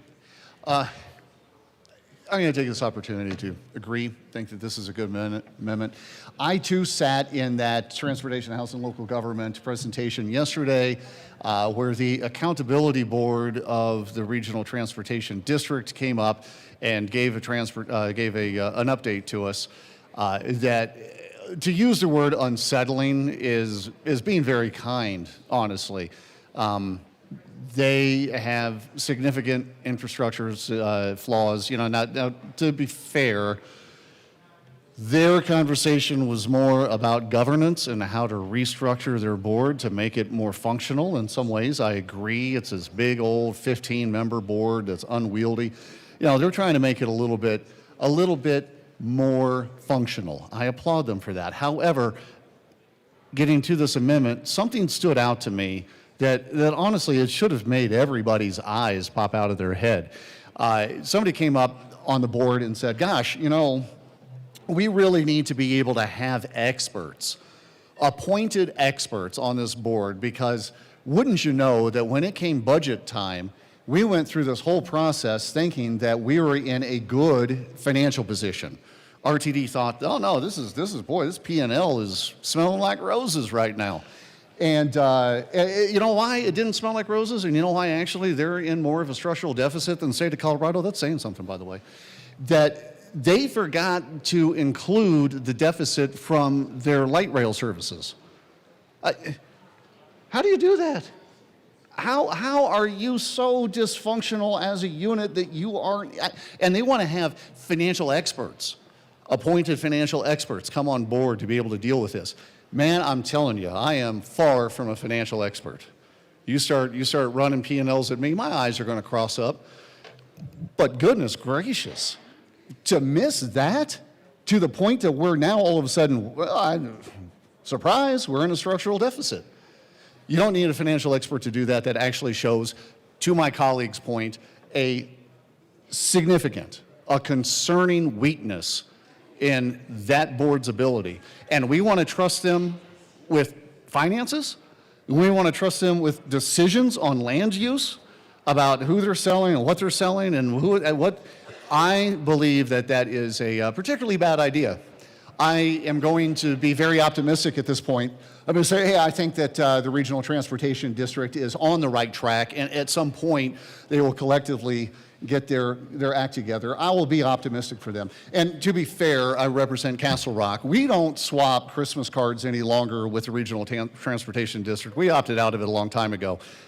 So I have no grudge because they're not in our district. But I do believe that when we are including them in these decisions that can be made with land use, we might want to give them a beat. We might want to give them just a second to be able to get their act together before we trust them with something that is this impactful to our communities. So I would absolutely support this amendment because it addresses that. It gives them time. We can always add them back in later, right? What's the rush now? You got a system that is literally on fire. Let's not pour gas on it. Let's give them a beat to figure it out. So I support this amendment. Is there further discussion on L9? Mr. Speaker Pro Tem. Thank you, Madam Assistant Majority Leader. Thank you to my colleagues for the amendment. I would respectfully ask for a no vote, but certainly appreciate the sentiment. We fully anticipate that transit agencies have a number of underutilized properties where affordable housing makes a lot of sense, and it actually helps with some of the ridership issues as a sort of tangential benefit. But really appreciate the sentiment. Hope those Christmas cards start flowing. You're always welcome back. Is there any further discussion on L9? Seeing none, the question before us is its passage. All those in favor, please say aye. Aye. All those opposed, please say no. Okay. The amendment fails. To the bill. Seeing no, Representative, come on up. Representative Bradfield.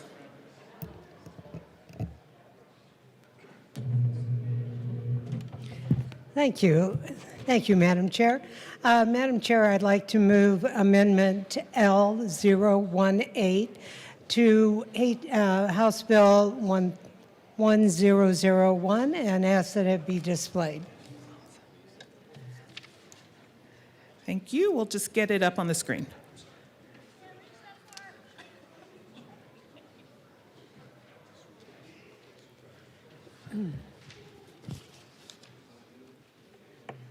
Okay, it is displayed. To the amendment, Rep. Thank you. Thank you, Madam Chair. This bill, so complex and so controversial, deserves a petition clause at the end. The people of this state need to have access to this bill and whatever steps they deem necessary. So I ask for a yes vote on this amendment. Is there any further discussion? Mr. Speaker Pro Tem? Thank you, Madam Assistant Majority Leader. Thank you to my colleague. I always appreciate the exchange here. We are going to respectfully ask for a no vote. We believe that affordable housing and a lack of housing in our state very much does present a public health and safety issue for so many folks in our communities. I appreciate the amendment, but respectfully ask for a no vote. Representative DeGraff.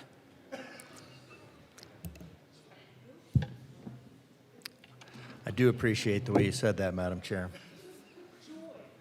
It was with pure joy, and I recognized it. That's why I said I appreciated it.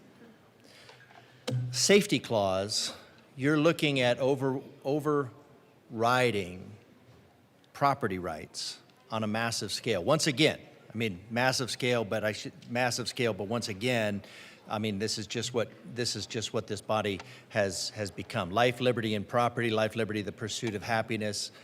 I mean, it's assault on every level. But citizens have, in the unlikely chance that they would, but at least should have the opportunity to address a bill as egregious as these property rights infractions are. You're talking about depriving property by making a law. Not with any sort of due process, but you're just taking that property and saying, we're going to make a law, and then we're going to take it away. So I think this needs to go to a petition clause, unless you just don't trust the citizens of Colorado. Oh, I'm sorry. If you don't trust your subjects, with their own property, with their own best interest. And it's clear that this General Assembly does not trust their subjects, which is really sad. And to the tax widgets of Colorado, understand that you are subjects. You are made subject by this General Assembly, by the majority party of this General Assembly. And this is just, by putting a safety clause on here, it is just one more indication that they consider you purely subjects. You are invited to sit down, shut up, and color.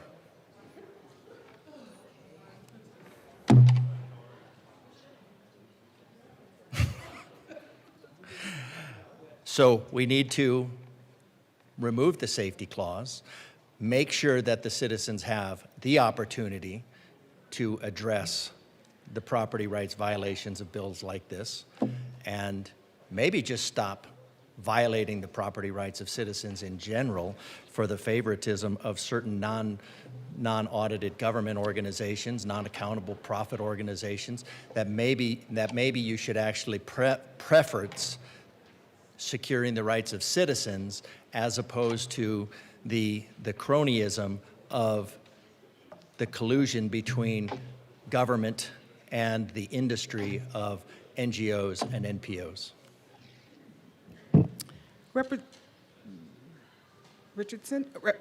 Representative Bottoms.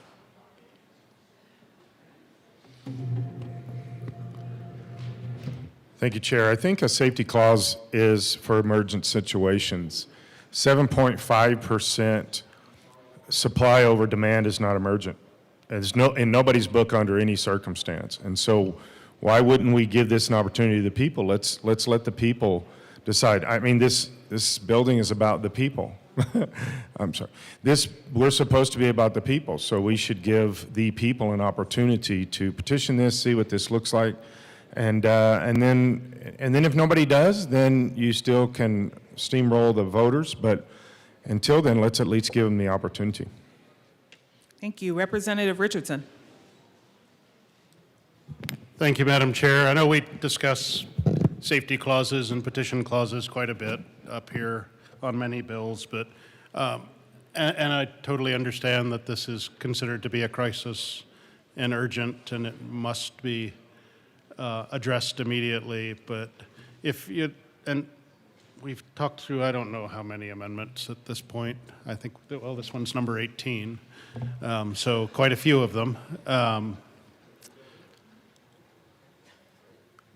But they've mostly been technical ways we're hoping to make the bill a little better if it does pass. But if you look at what the heart of this bill is, it's to eliminate a public hearing process and the voices of people on individual projects. And yes, it makes potentially a process more efficient, but it takes away, by intent and by letter in this bill, voices of the citizens in this state when it comes to projects in their localities. So to just double down on that and say we won't even give you a voice in whether this bill becomes law or not, I think is actually a travesty. So I think a petition clause is absolutely appropriate in at least giving the people of this state a voice at this level of the process if we're intent on taking their voice away later when it comes to individual applications. I'd urge a yes vote. Is there any further discussion? Representative Luck.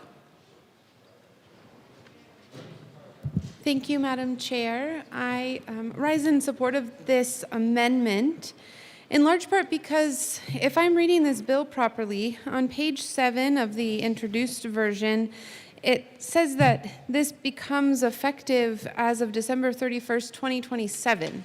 So there isn't any reason to require a safety clause because safety clauses say that it is for immediate preservation of the public peace, health, or safety, or for the support and maintenance of departments of the state. Those terms are not satisfied by the plain writing of this bill, and so I ask for an aye vote on this. Is there any further discussion on L18?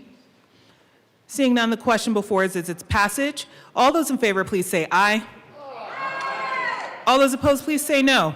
No. L18 fails. To the bill. AML Winter. Thank you, AML Bacon.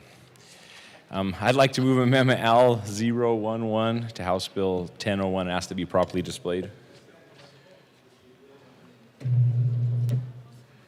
It is displayed. To the amendment. Thank you, Madam Chair. I spoke with the bill sponsor, and the question I have is when we look at this, we're wanting to make sure that wastewater treatment plants are able to service the community. So the question I have is when you get to the bill, page 8, line 14, it says requiring a statement by a water or wastewater service provider regarding the provider's capacity to service the property as a condition allowing a residential development. The question I have is does the statement, whether they can handle the water or can't handle the water, meet the condition to allow the project to move forward? Mr. Speaker Pro Tem. Yeah, thank you, Madam Assistant Majority Leader. Thank you, Mr. Assistant Minority Leader. This is a great question. Again, a place of alignment. Did I say it right? Okay, all right. Did you say majority? It's a meeting of the AMLs. Okay. So this is a place of alignment. Very much agree that we need to make sure that we're not overburdening these systems.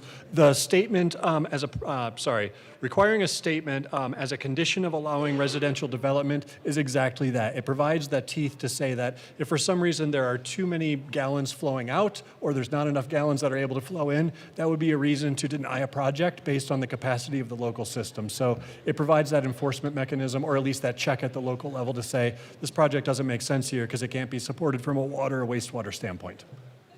Representative Kelty. Thank you, Madam Chair, and to the bill sponsor.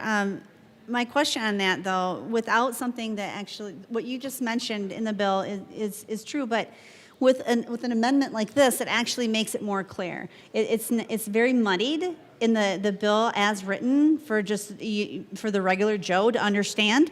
And I don't know you, but I'm a regular Joe, and I got a lot of my constituents are regular Joes. So with an amendment like this, it actually clarifies exactly what you said, and I think it's our duty to the public and to the citizens of Colorado to be as clear as possible so there's no misunderstanding. Because in my world, coming from the military, misunderstandings can cause great harm.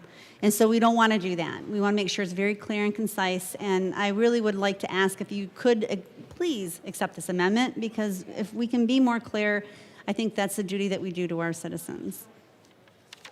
Is there any further discussion? Representative DeGraff.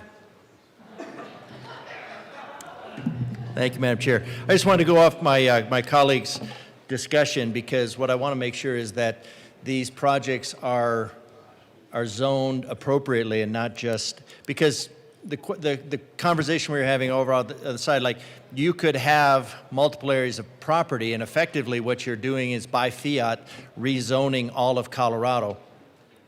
How are we going to preference those? Because let's say you have a neighborhood. Let's just break this down to a neighborhood level, and you've done something ridiculous like automatically approves ADUs for every single property. Well, the first property that applies for an ADU might be able to, the water supply, the grid supply might be able to satisfy that. The second one, it might be able to. The third, the fourth one, possibly. But then you get to a point where the property is zoned for an ADU, but then they can come in and they can say, well, wait, your project is no longer supported because we've maxed out the infrastructure.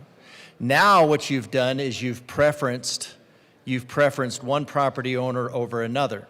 And if you have a system where you say, because this bill obviously preferences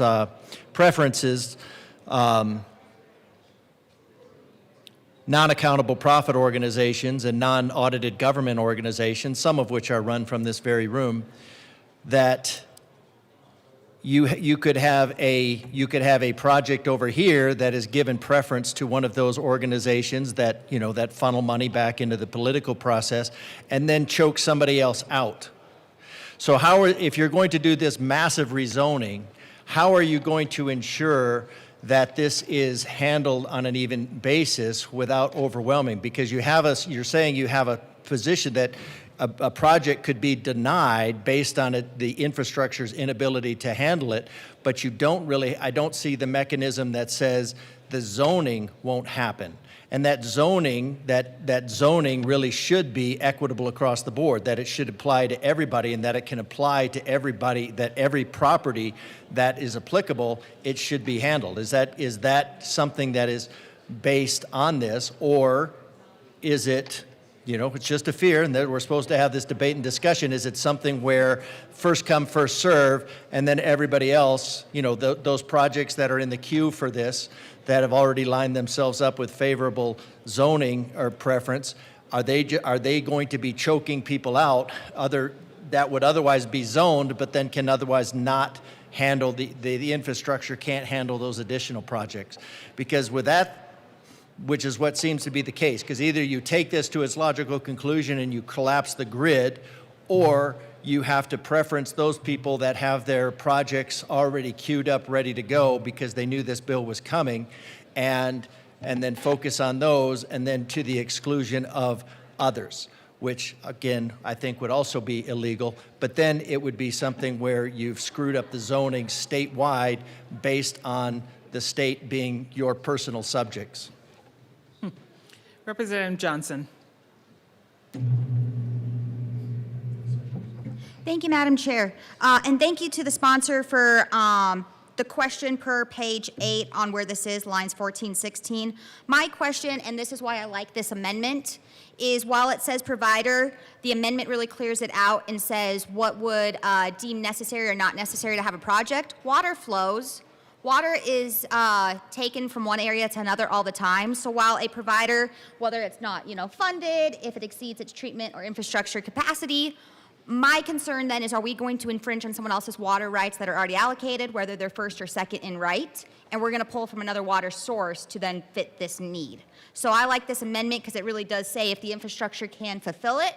My concern then is, while I do see this on page 8, line 14, 15, 16 of the bill for the provider, what is stopping without this amendment that we're pulling from someone else's water source then to meet this housing allocation need? Is there any further discussion on L11? Representative Martinez. Thank you, Madam Chair. It's an honor to serve with you. It is an honor to serve with you, my friend. I rise in opposition to this amendment, Amendment L11. There's several reasons why I'm in opposition to this. So this is taking, it says a waste or wastewater service provider may deny service if it determines that providing services would, and it lists this out. Those are private industries. And what we have seen already, particularly in my neck of the woods, where private industries, private water developers are already trying to take water from rural parts of the state and bump them up into the urban parts of the state. Those are multi-billion-dollar firms that are already doing this. And what you are essentially saying in here is that you are okay with giving them even more power to continue to take that away from the rural parts of the state. So I stand in opposition to Amendment L11. Representative, the question before us is the passage of Amendment L11. Is there any further discussion? Okay, seeing none. All those in favor, please say aye. Aye. All those opposed, please say no. No. L11 fails. To the bill, Representative Hartsook. Thank you, Madam Chair, Madam AML, and I don't know what else we're doing today. It is. But good afternoon. We're rock and roll here in the afternoon. So it's been a while. Thanks to my colleagues for bringing this up. We haven't got a chance to spar for a while, so this is going to be fun. So I have served as a director on a water board. I have served as a commissioner on a planning commission. I'm not an engineer, but I had a pretty good sleep last night. I mean, do we honestly believe that the municipalities and the counties are going to say, as it points out here, that the subject jurisdiction shall not disqualify construction, residential development, height, base, all kinds of things? Engineers, when you're looking at a planning commission and you're looking at how a development for master plan goes in, there's a lot of factors that go with that. What's the density of the area? What is it looking like from a planning perspective? What is the water supply? What infrastructure goes in there? Because the capital to increase the water supply is extensive. And who's going to foot that bill? The consumer. When it is developed for a certain range and the engineers go in there and say, this is the amount of wastewater, this is the amount of groundwater, this is the amount of telecommunications, everything is laid, and then you go in and upend that because somebody says, well, we're just going to disregard what rules and regulations we have in place for planning and the structure of the development, the safety of the roads, the flow of traffic, the schools, and just about everything else that I could list under the sun would come into play. And we're going to say we're going to waive that because we have a housing issue. Well, we do have a housing issue, but it's not because of what is identified in this bill. There's a whole bunch of reasons that we could get into on that, but that'd be a whole other series of fights. We cannot at this state level, I mean, I suppose we can, I'm opposed to it. We should not at the state level start telling municipalities There's 190 some odd municipalities in the state and 64 counties that their rules for development, their permitting process, and I grant you there are sometimes things take too long to make shovel-ready permits, but to wave all that off the screen and say, go ahead and build because you meet this certain criteria does not pass the common sense test. Communities have their regulations, their permitting, because they want that community to look a certain way. They want it to build it out a certain way. Sometimes it's high rises if you're sitting down here in downtown Denver. You get out in the suburbs, you get out in the country, they don't want high rises. They have water issues. They have to plan for all of these things. And we are talking about upending that and bypassing those processes and procedures in the name of housing because this legislation says we need to do that. We tried that last year with dealing with churches, and that didn't go over so well. So why would we do it just with nonprofits? Why would we skip a established process? I mean, maybe we could modify that process. Maybe we should look at the county and municipal level of letting them fix some issues down there, but the state should not supersede the rules and regulations that are in place with the counties and the municipalities to ensure that they can provide adequate water, fire service, police, roads, safety, infrastructure, telecommunications, the list goes on and on. That's what they exist for. It's not our job to sit there and put all those rules in places because we're sitting at a whole big broad level. And what applies here in Denver does not apply down in rural counties. It certainly doesn't apply in Douglas County. It doesn't apply in Weld County, Lincoln County. I could name all 64 counties. It is different for every county. That's why they have their set of rules. We should let them do their jobs. This is not our job. I urge a no vote. Thank you. Representative Kelty.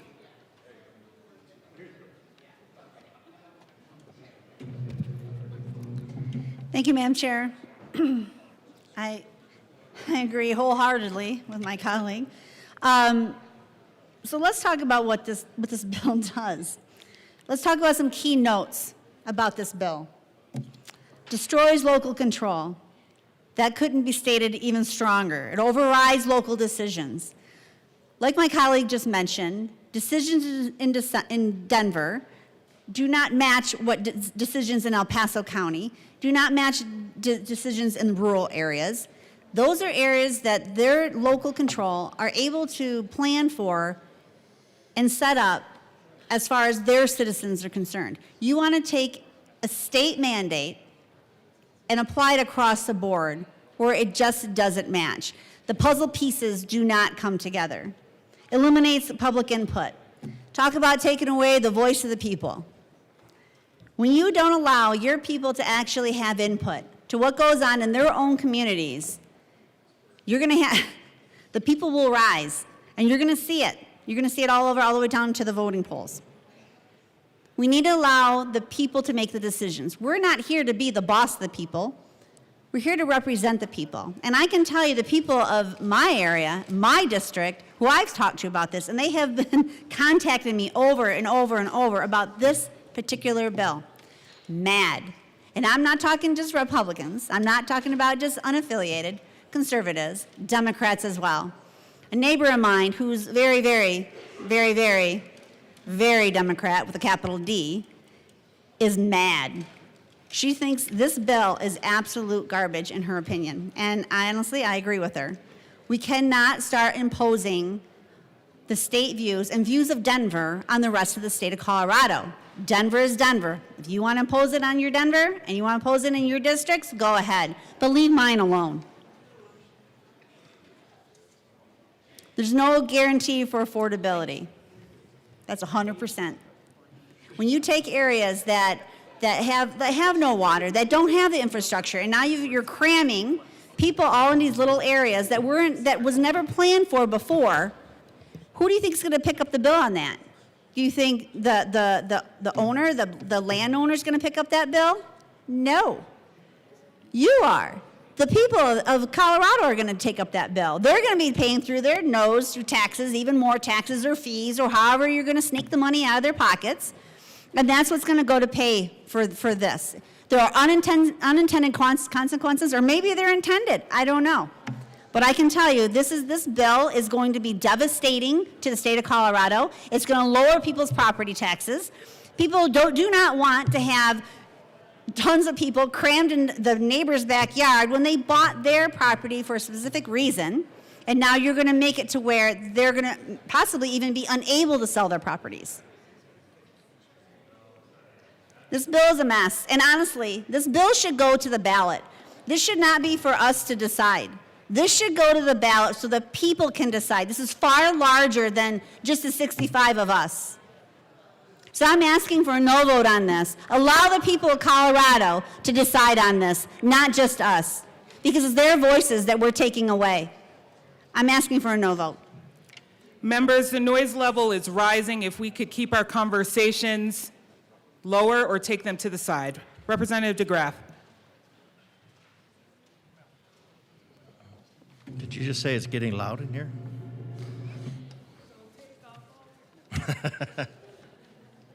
Take it off the floor. Okay. This bill, HB 26-1001, centralizes power, favors certain property owners, weakens local self-government, sets precedent with no limiting principle. Even with amendments, most of which were denied, it fails the test of limited constitutional government. And once again, subjects the people of Colorado to Your Excellency's dictates. So that for these reasons, I can't support it. But for the party that says it's supposed to be of data, the U.S. birth rate is 1.6, which falls below the 2.1 required for maintenance, population level maintenance. Colorado's is a fraction of that. Yet we're projecting a housing shortage, a crisis, that is based on basically doubling our population, or at least increasing it by 50%. So we have a birth rate that's going down. It's an unsustainable level currently, and somehow we have a crisis that demands the absolution of private property, the dictates of a few ideological members in order to take, yes, in order to address a problem that doesn't exist, with solutions that have been shown not to solve the problem. So I don't know really what this is all about. We're talking about it's crisis, it's an emergency, with absolutely no basis. Those are the emo bait words, the emotional bait, to get you to swallow the hook, to take that all the way to the sinker and say, all right, we're gonna buy in. We're gonna give these developers the option to just cram all sorts of housing in so we can create our 15-minute cities along transit-oriented corridors where we've shut down all the power outside of which that goes up and down the Front Range. And then, oh, by the way, we're gonna spend another $5 billion of your dollars to create a train. These all go together, but they're not supported demographically. They are not supported demographically. We have an emergency that's coming supposedly in a year and a half. Strangely, a year and a half before, once again, before these bills take effect. Why? Because it's after the election. You put off the impacts on the subjects of Colorado until after the election. And you hope they don't notice. You wait to close a power plant on the subjects of Colorado so that they don't notice the bad policies that are being imposed on them in the middle of winter. Merry Christmas, Colorado, 2026. This is not an emergency. This is not a solution. It's not even a problem. We have a 25% vacancy rate in Colorado. The demands on the housing to go up in cost has just happened already. The prime bills out of the chute in this House will drive up the cost of housing, drive people into selling to corporate, and drive out the citizens of Colorado. At some point, I have to begin to think that's the goal. So it's no surprise, again, that the way the only solution to bad policy is more of it. This is an example. Vote no on this bill. Stop treating the citizens of Colorado as subjects, Your Excellency, and treat them like actual citizens that belong in the gallery overseeing the work of this body instead of imposing your good intentions for some greater good. Thank you. Representative Taggart. Thank you, Madam Chair. When I look at this bill, the first thing that comes to mind is the fact that to build low-income housing today is almost impossible by private developers because largely the construction costs. So in fact, those folks that are building these types of housing are leaning on LITC credits, state credits, and the big one, Prop 123. And I just ask the authors of this bill, did you look at the requirements of Prop 123? Because we as municipalities, and I was mayor at the time that Prop 123 came out,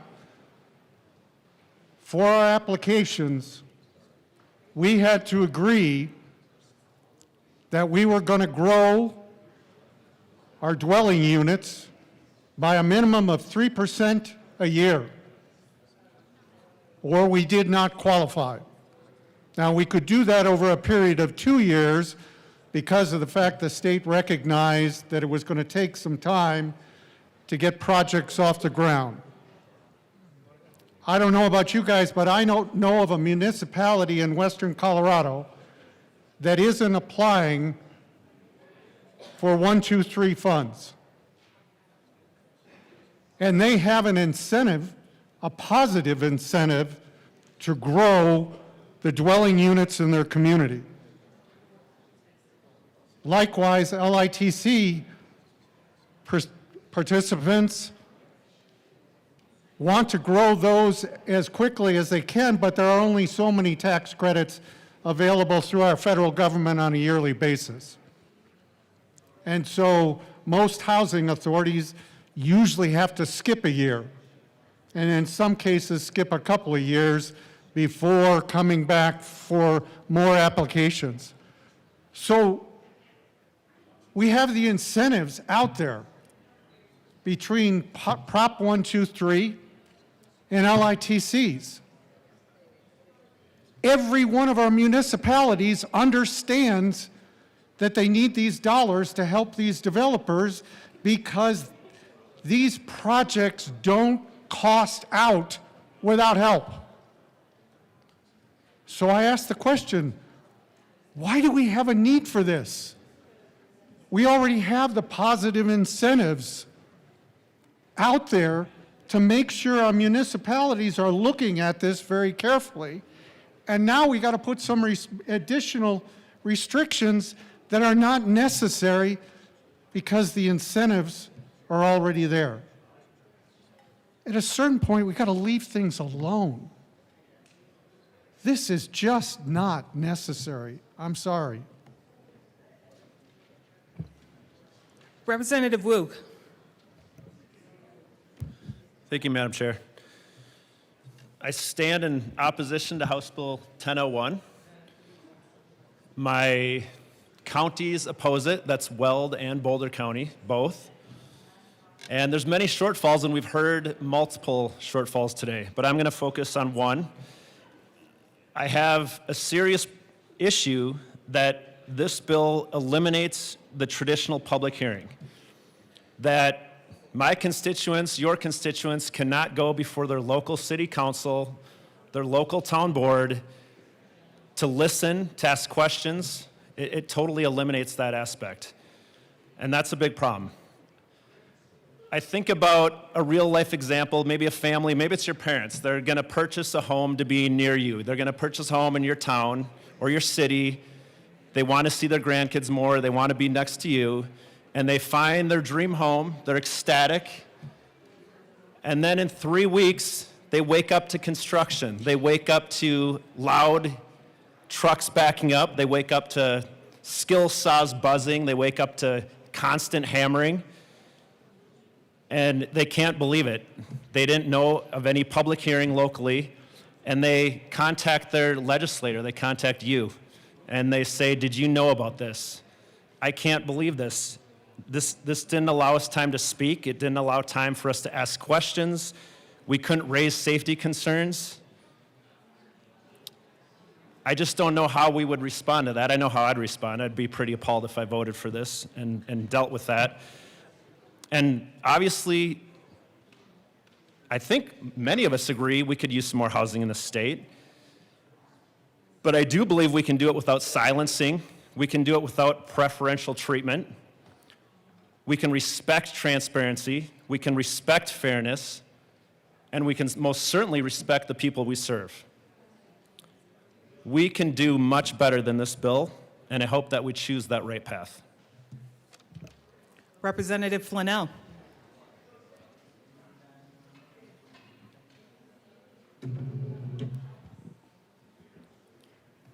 Madam Chair, members of the House, I rise today in strong opposition of SB 26-1001.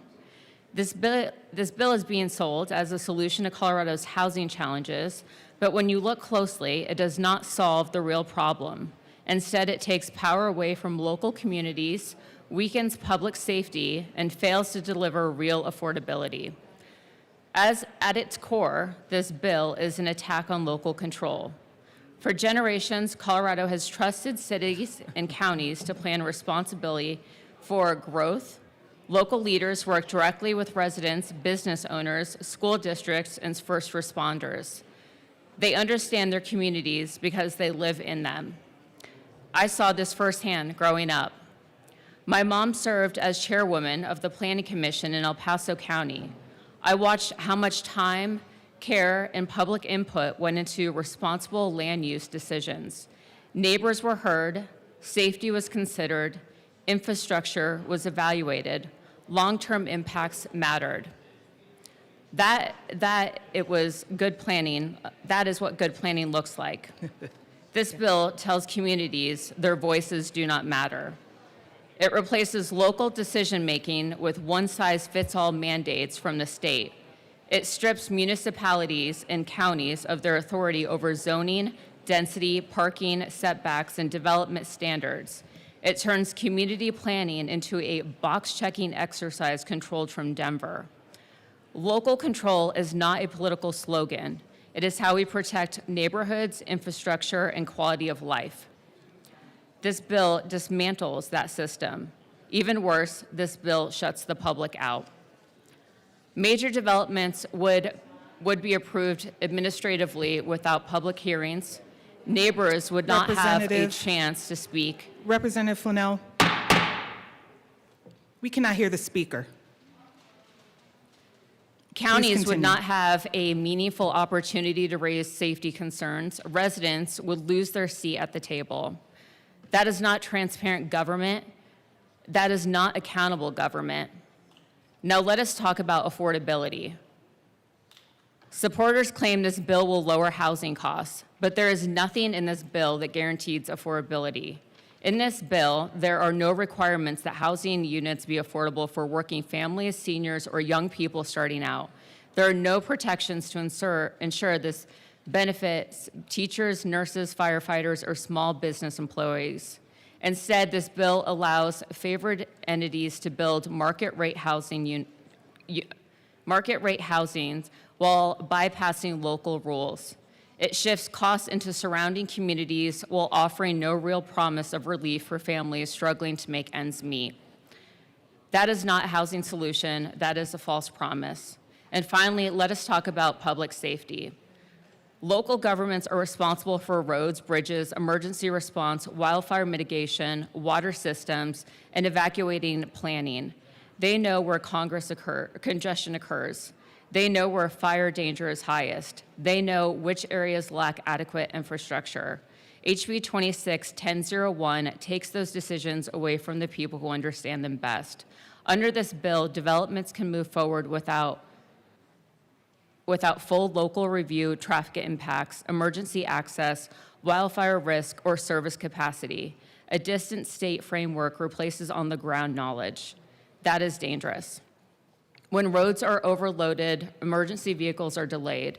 When wildfire risks are ignored, lives are put at risk. When water and sewer systems are stretched too thin, communities suffer. Public safety cannot be managed from a spreadsheet in Denver. It must be managed locally. We have heard from mayors, county commissioners, and community leaders across Colorado.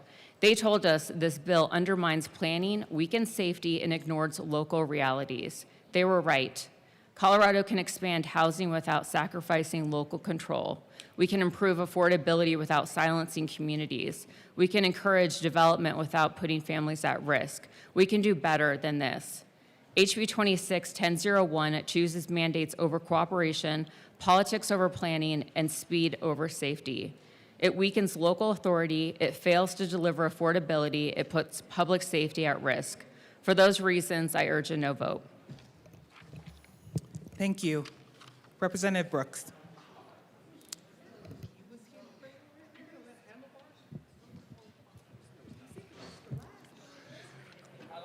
Madam Chair, thank you. That was exceedingly nice. I just, look, I'm not going to take a whole lot of time here. I will prepare you as if you're not already prepared that I'll probably come back up on thirds and have something to say. I mean, look, you've met us. You know, that's what we do. But I do want to be very clear here on seconds in a packed house that no, I cannot get behind this. I will say thank you. And this happens all the time that, you know, you'll say, oh, thank you for bringing this bill. That's not what I'm thanking you for. Let's be clear. So no thank you for bringing the bill, but thank you for being just accessible and reasonable and communicative. Our conversation started before committee on this bill. And to be fair, I mean, you know, it's a kind of a redo from last year.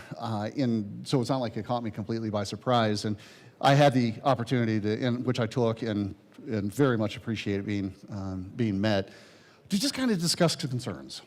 Because at the heart of it, I said this in committee, I will continue to say this in case there is any confusion, I do not wish there to be, that there is a housing crisis. I understand that. I am never going to ask for us to do nothing. That is not an option. We have to do something. I do not agree that this is the something that we should do. This still presumes, erroneously, that there is an answer here that we have that's better than what our individual elected officials have. It's a little odd to me in committee, honestly, to kind of see this it's just kind of, we just forget. A lot of us came out of local government, especially in the committee from which this came, Transportation, Housing, and Local Government. Gee, right? And what ends up happening is that somehow we have amnesia along the way. So many of us have sat directly on a town council. We have sat on a planning commission. We have sat in a county commissioner seat, and we come here and we forget the connection directly to our constituents. One of the things that I have enjoyed best about serving on Castle Rock Town Council is that if you do something that your constituents, you know, the people that put you in that office, if you do something they disagree with, they've got a way of finding you. Maybe it's because you're grabbing some broccoli or, you know, a bag salad at the grocery store. You know, probably don't eat as many vegetables as that, to be honest, but let's just say that that's what I'm doing. They're going to come up to me and say, hey, what gives? What are you doing right now? I saw that meeting. I have constituents that will come to me and say, what are you thinking, man? What are you doing? We do not agree with you. Do you remember that we put you here? I was trying to limit building heights. I was in the conversation of limiting building heights, somebody else's idea, in the downtown area in Castle Rock. From a planning perspective, and I was that guy, I was the chair of a planning commission. From a planning perspective, it's bad planning to have too many tall buildings that cast shadows in an area that you're trying to encourage people to walk through. You're trying to encourage pedestrian safety, interest, trying to get people on the streets to spend money, right? I had so many people light me up on that. Be like, what are you doing? When we were in committee on this, there was mayor after mayor after mayor from Boulder to Colorado Springs that came out and said, hey, look, this is not what we want. None of them said, this is a facade. Nobody said there is no such thing as a public housing crisis. Nobody said that. As a matter of fact, a lot of them came up and said, you know what, we have administrative approvals already in place for affordable housing. We're doing these things. And to be fair, there is recognition from the bill sponsors that they understand that a lot of these local governments are doing this. So thank you for that. But still, this erases their ability to be able to build in a community that they're responsible for. We are not that far away from that group of people, right? When the mayors from Boulder and Broomfield and Golden and I've got the list, you might hear it tomorrow. When they come out and they say, look, we don't want this. Remember that their constituents that elected them are the same constituents that elected you, that elected us, that brought all of us here to do their work, to be their voice. But yet we have now a disconnect where somewhere along the way we went from being directly responsible to those constituents to then saying, I'm going to just drive to Denver and forget about what you're saying. Circumventing a public process, usurping local decision-making, especially when it comes to density and housing, which has undergone nationwide decades and decades and decades of good best practices when it comes to planning, throwing that all out the window to say that this is the way that we solve affordable housing is not only presumptuous, but I just think ill-conceived. There are many things that we're doing to solve affordable housing. There are many things that are already underway to solve and to improve our position with affordable housing. But a top-down, big government, we've got the answers here approach doesn't fit with me. It doesn't fit with the constituency that I have not forgotten. It doesn't fit with my mayor. It doesn't fit with my council people. It doesn't fit with my county commissioners that I have not forgotten, that I respect and honor their voice here because they're not here to do so themselves. If they were here to do so themselves, they'd say the same thing I'm saying right now. Now, I hate to use the county commissioner example because already I'm getting some grins from some folks in my county that might be a little bit sideways with them, so maybe I should retract that piece. Let me just say that I still honor my mayor. Let me say I still honor my council person. We can agree there, can't we? Come on. I asked for a no vote on this, and I do appreciate the intent. The intent is there. This is not the solution. Thank you. Representative Weinberg. Thank you, Assistant Majority Leader. It's an honor to serve with you, ma'am. It's an honor to serve with you, sir. Well, good afternoon, fellow colleagues. I'm sure if you don't know, you will by now. House District 51 is the city of Loveland, and we are a home rule city. So clearly, my city would be opposed to being told by the legislature or by the city of Denver on how and what to do. I rise in full opposition to this bill because it undermines Colorado's long-standing commitment to home rule and local control. My community, Loveland, knows their infrastructure. When I sat as the Planning Commission chairman for my city, we had long debates going well into the evening about what was right and what was wrong for growth of the city. This bill continues a state-run grant program that steers local energy decisions through Denver, rather than allowing cities to decide for themselves what solutions end up making sense for their citizens. Even when labeled as voluntary, state grant programs come with strings attached.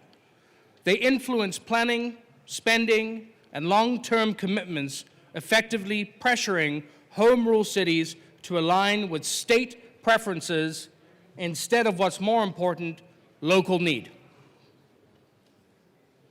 Loveland has invested responsibly in resilience, utilities, and emergency planning based on what works for our residents and our businesses. This bill shifts that authority away from locally elected officials and towards a centralized model. One size fits all.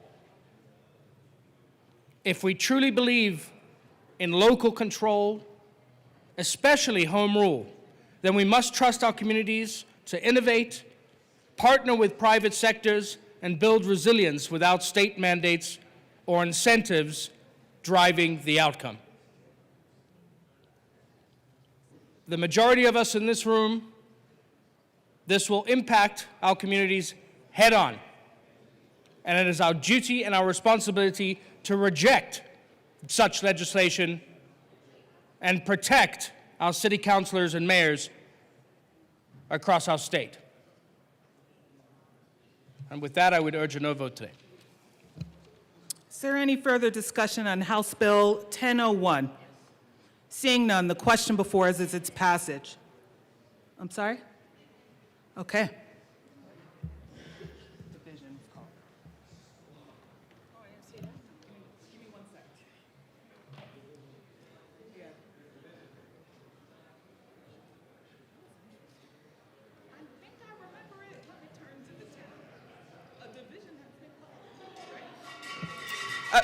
Wow.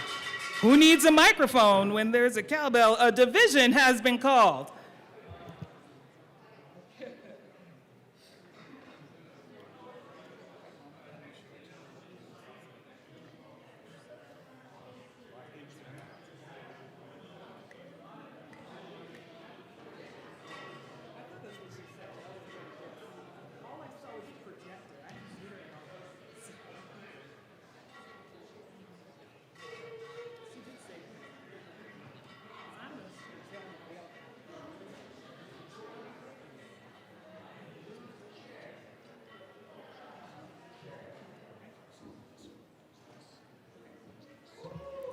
Thank you, members. A division has been called to the passage of House Bill 1001.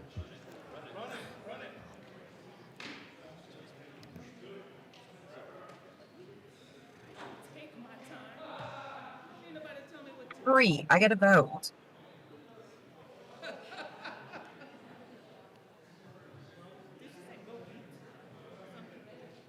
Shh.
Thank you, members. I encourage everyone to take a seat.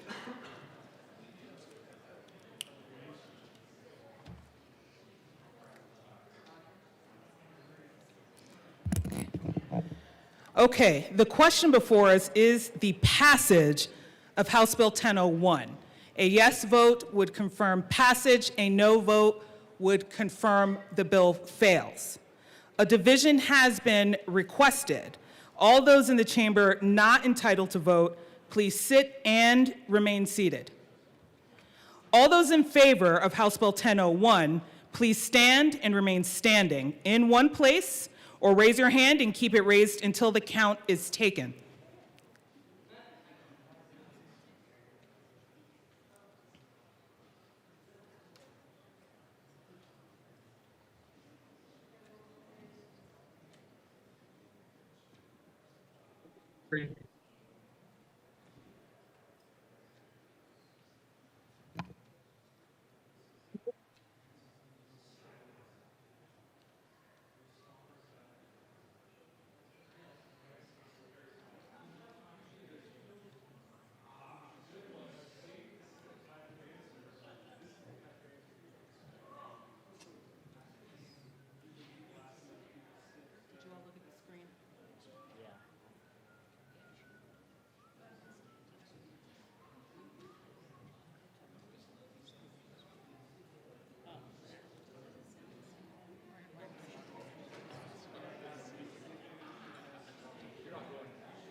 You may be seated.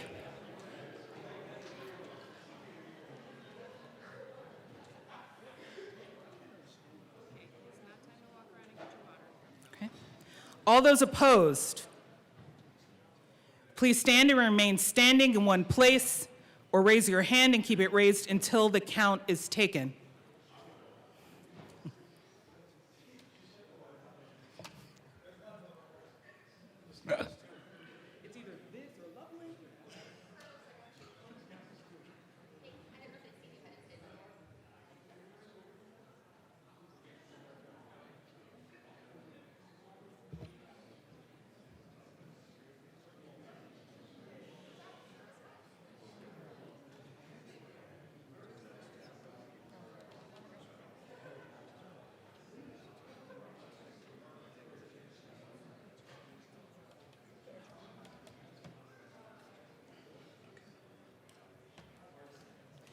Thank you. You may be seated.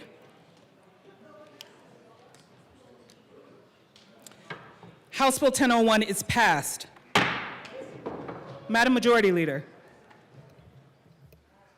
Thank you, Madam Chair. I move the committee rise and report. Seeing no objection, nope. Seeing no objection, the committee will rise and report.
The House will come back to order. Mr. Schiebel, please read the report of the Committee of the Whole. Madam Speaker, your Committee of the Whole begs leave to report as under consideration the following attached bills, being the second reading thereof and making the following recommendations thereon. House Bills 1001 as amended, 1038 as amended, and 1041 as amended, passed on second reading, ordered, engrossed, and placed on the calendar for third reading and final passage. Assistant Majority Leader Bacon. Just lost her.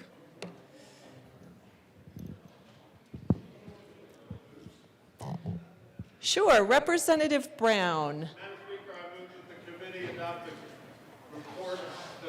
I move that the House adopt the report of the Committee of the Whole. Thank you, Representative Brown. Members, you've heard the motion. We do have an amendment. Mr. Schiebel, please read the Luck Amendment to the report of the Committee of the Whole. This is to House Bill 1038. Representative Luck moved to amend the part of the Committee of the Whole to reverse the action taken by the committee in not adopting the following Richardson Amendment L9 to House Bill 1038 to show that said amendment passed, that House Bill 1038 is amended passed. Representative Luck. Thank you, Madam Speaker. I move Amendment L001 to the Committee of the Whole report and ask that it be displayed. And I'll ask you just to move the Luck Amendment, as this is now an H, but thank you. Sorry about that. Thank you, Madam Speaker. I move the Luck Amendment to the Committee of the Whole report. Thank you, and it is properly displayed. Please proceed. Thank you, Madam Speaker.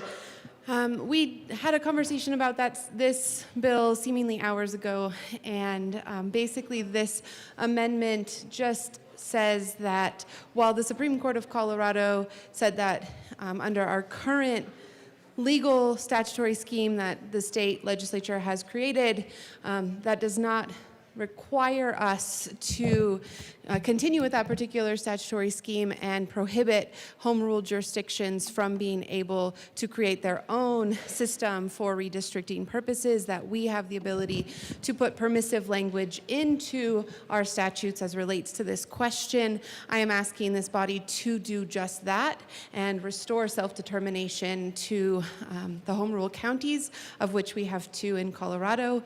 Thank you, Madam Speaker, for helping me discover. The second one is Pitkin. The first one is Weld. I ask for an aye vote.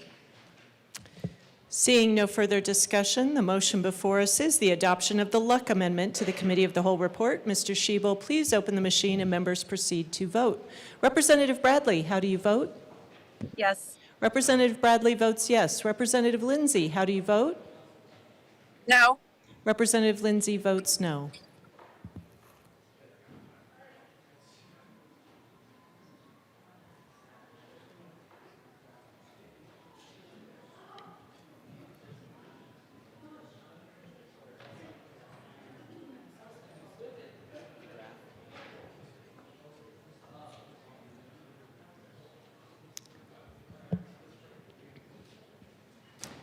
Clifford, DeGraff, and Zokai.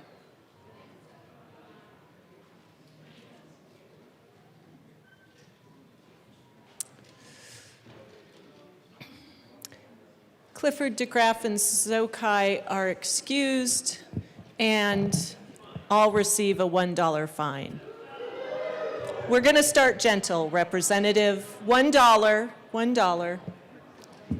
Thank you. Please close the machine.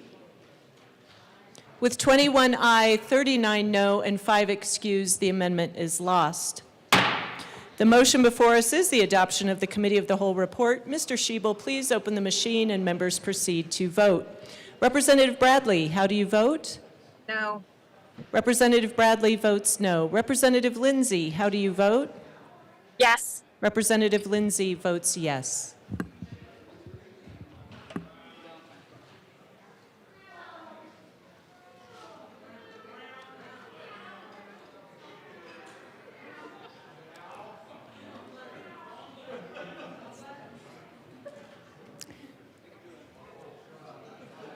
Froelich, Marshall, and Rutenell.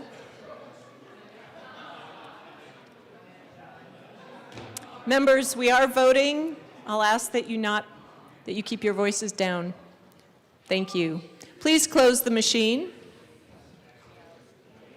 With 39 aye, 21 no, and 5 excused, the report is adopted. Thank you, members. We are moving on to announcements and introductions.